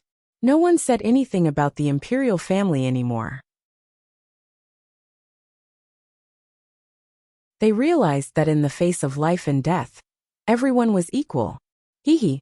Li Guang stood on the horned water rhinoceros and shook his head with a bitter smile. It seems like my Nether River Black Carp clan will have to let down the efforts of our ancestors this time. Never mind. Prepare to send off the Pegasus. At this moment little Yuan, who had been blinking his big eyes, finally could not hold it in any longer. Hearing that his father wanted to end this Dragon Gate leap, his childish voice immediately rang out in the night sky, interrupting Li Guang's words. Father, I'm willing to try. The consequences of these words could be imagined. The Water Tribe experts who had been preparing to leave after seeing the Pegasus return froze, and the experts hidden in the air also froze. The crown princes and princesses of the Li Palace in front all turned their heads. Everyone's eyes were focused on little Yuan, who had a ponytail, a golden chain around his neck, and a black doo-doo. The experts in the distant waters immediately laughed, and someone even loudly said, Li Guang, this should be your little son who still smells of his mother's milk. His courage is truly commendable. Hee. The people around him roared with laughter. This kid has gone crazy. I don't know who didn't watch him well enough to let him escape. Even his brothers and sisters were complaining, blaming him for making everyone lose face. The third princess angrily pulled on little Yuan and reprimanded. Little Yuan, what nonsense are you talking about? After a while, Li Guang and his wife looked at each other. Then Li Guang shouted, How improper! I'll take care of you when we get back. Father, didn't the ancient teachings of my Nether River Black Carp clan say, any disciple of my Nether River Black Carp clan can try? No one is allowed to stop them. Little Yuan indignantly argued. Little Yuan is also a disciple of the Nether River Black Carp clan. So why can't I try? As a child, he had no idea of his parents' painstaking efforts. It wasn't that his parents wanted to stop him, but that they knew that with his current cultivation, it was simply impossible for him to make the dragon leap. So they didn't want him to waste this chance. Once he grew up and his cultivation reached a certain level, his parents naturally wouldn't stop him anymore. For a moment, Li Guang was at a loss for words. It must be known that no matter how great Li Guang was, he couldn't surpass the teachings of his ancestors, and he didn't dare to openly oppose them. The empress standing next to Li Guang immediately frowned and waved her hand, saying, Little Yuan, what are you doing? Come here, come to mother's side. The third princess immediately grabbed little Yuan's arm, wanting to drag him to her mother's side, so that he wouldn't embarrass himself here. This unlucky child could finally get out of here. Yu Qianqiu did his best to turn his head to the side, suppressing his laughter, so that it wouldn't look good in front of the Li Palace's water tribe. However, his snickering appearance was no different from that of an old fox that had stolen a chicken. To the side, Songyan Xan also shook his head with a smile, lamenting that a newborn calf really wasn't afraid of a tiger, always doing things that made people laugh their teeth off. Brother Yu, have you forgotten that you said you would help me? Yu Qianqiu instantly couldn't laugh anymore. He felt his arm tighten, and slowly turned his head around. He saw that the third princess was pulling little Yuan, while little Yuan was tugging at his sleeve, looking at him pitifully. He immediately pulled at his sleeve guiltily, but it wasn't good to be violent in front of his parents. For a moment he couldn't break free, so he awkwardly said, You must have remembered wrongly. When did I ever say I would help you? Be good. Hurry and go to your mother's side. The third princess was also angry, her pretty face turning frosty as she said, Little Yuan, be good. As she spoke, she was about to forcefully take little Yuan away. No. Little Yuan stubbornly shook his head and stared at Yu Qianqiu with infinite grievance. Brother Yu, you said you had a way to help me make the dragon leap. Could it be that you were lying to little Yuan? With these words, the third princess' hand, which was about to use force, froze. She raised her head in shock to look at Yu Qianqiu. It wasn't just her. Everyone's eyes were on Yu Qianqiu.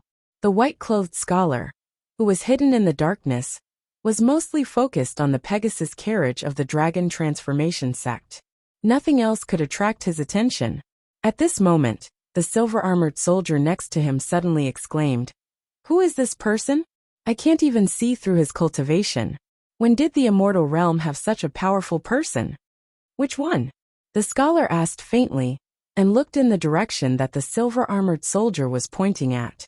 His pupils suddenly shrank, and a faint white light appeared in his eyes.